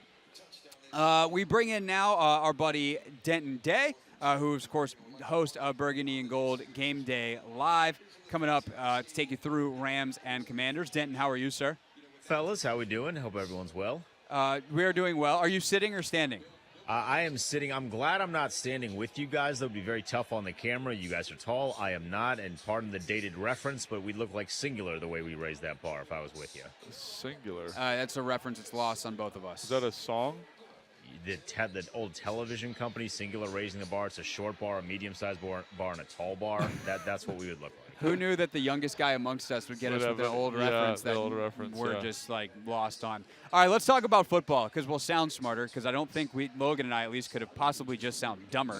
Let's go to our difference makers of the game. Presented by Zips Cleaners. Zips Cleaners knows that looking good makes all the difference, whether on the field, on the job, or wherever life takes you. At just $3.29 or less per garment, we make it easy and affordable to look your best. Find a Zips near you at zipscleaners.com. Denton will take a difference maker of the game for the Commanders for you.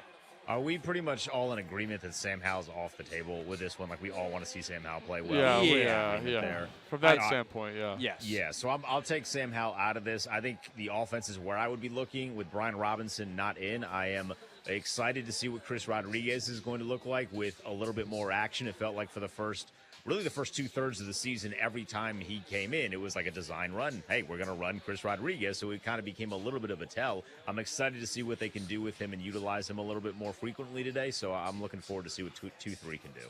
I like that. I like that one quite a bit. I want to go Quan Martin. I don't know. I just want to see him kind of with Jamin Davis being out. Jamin Davis being out. Excuse me. I think that Buffalo nickel role is going to be huge. We talked about Khalid Hudson and how he's going to have a larger role. You don't want him playing the whole time necessarily. If he does, Major Tutty's here. What's up? Major Tutty is here. Knuckles. What's up, Major Tutty? Okay, good. I thought I was about to get left hanging by Major Tutty. That would have been a bad look. That would have been more embarrassing than whatever the hell happened to start this segment. Raising the bar. Yeah.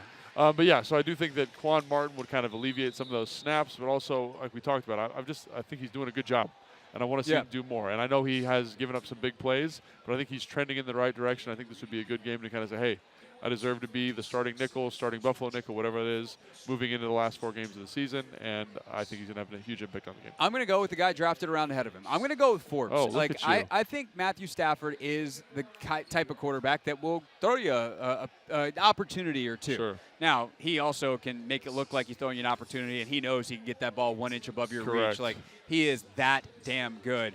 But I do think there's an opportunity potentially for Forbes to get a pick today. He's going to get targeted, so how does he handle it? Talk about a difference maker. Do you make the plays or not? If you make them, the Commanders have a chance. If not, could be another very lopsided score.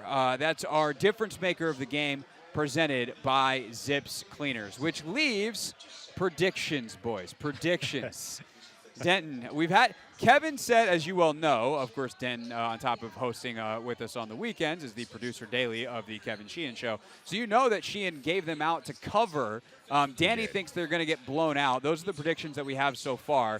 Junkie's also predicting blowouts. What you got? Well, I can see that we are so confident because we used to do a stat that we would take place if we know they were going to win, and we've just completely bypassed that. Some of that is some time management that I'm doing here, but that's true. If you have a stat and you were really ready for that, we're happy to take yours. No, I got nothing. Okay. Yeah, I was just making a little joke there. Okay. I think 38-20 is going to be the score here. I just don't know if this defense can stop anybody. And you said I think 38-20? Yeah, 38-20. I think the Rams are playing really good football. Last week's game was a lot of fun to watch. Obviously, they lose it to Baltimore, but I think their offense is starting to kind of click a little bit, and I think this is going to be a kind of a get-right game for them. So 38-20, I think the Rams get it done. Oof. Yeah, I mean, I'm kind of in that same boat. I don't know. For some reason, I think they're going to win this game. You do this every week. I know. I talk myself into it every week, but I haven't predicted them winning in a while. Yeah, you've talked yourself back out of it correctly. Yes. The last couple. But it is a Commanders show. So, yeah, I'm going to say they win 30-28. They win the game. Wow. Okay, wow. Logan going way out on a limb. Yeah. I am not willing to go that far on the limb, but I'll at least live on the tree that you and Kevin are off of, where it's closer than blowout territory. Yeah, I think so too. Now at 9.5, that does leave some space to still lose pretty heftily. And have the score not be pretty. But, I think that this is a week where Sam Howell can hit a big play or two, where you can score some points. Maybe they get back up to that kind of 24-point range. Which would be great. I don't think that this defense is stopping anyone. Let's go like backdoor cover late, 31-24 type of situation. I actually like that quite a bit. Yeah, so not a blowout, not a game where they're killing it. And they're competitive for a half. Let's talk about stats real quick. You mentioned Okay. stats. They're the 3rd worst team in the NFL at giving up explosive passes. So there is an opportunity in this game for explosive plays. They go through offensive doldrums. Like, there is a world where, like, the offense comes out hot, hit a couple You're talking about the Rams are 3rd worst. Yes, Commanders obviously. are first worst. Yes. Commanders are very so, guys, bad. everyone just, Yeah. pump the brakes. But that is a statistic that is relevant to this. And when you watch that Baltimore game, a lot, like every explosive play was on a coverage bust. So can we manufacture those? And I think Sam Howell has shown an ability to find those. And if the defense can make 1 or 2 stops, you never know what's going to happen. I think that's why I feel semi-confident is the back-end defense is definitely not as good as the past couple of weeks. And Sam versus average defenses in the back end has played much better. So I'm hoping for a Sam Howell resurgence and more points than they've shown the last couple of weeks.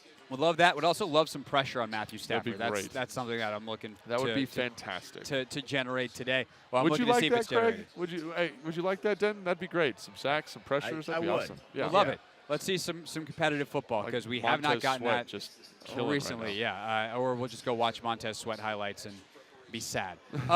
Denton Day got you covered next. Burgundy and Gold Game Day Live getting going. I'll see y'all tomorrow on the radio for the Hoffman Show. Logan and I will see you about 90 minutes after the final whistle tonight on YouTube for the Take Command post-game show. For our engineer, Tim Parker, for Logan, I am Craig. And we'll see you back here at Tap Sports Bar next week at 10 a.m. for another edition of the Take Command pregame show. Enjoy the game, everybody.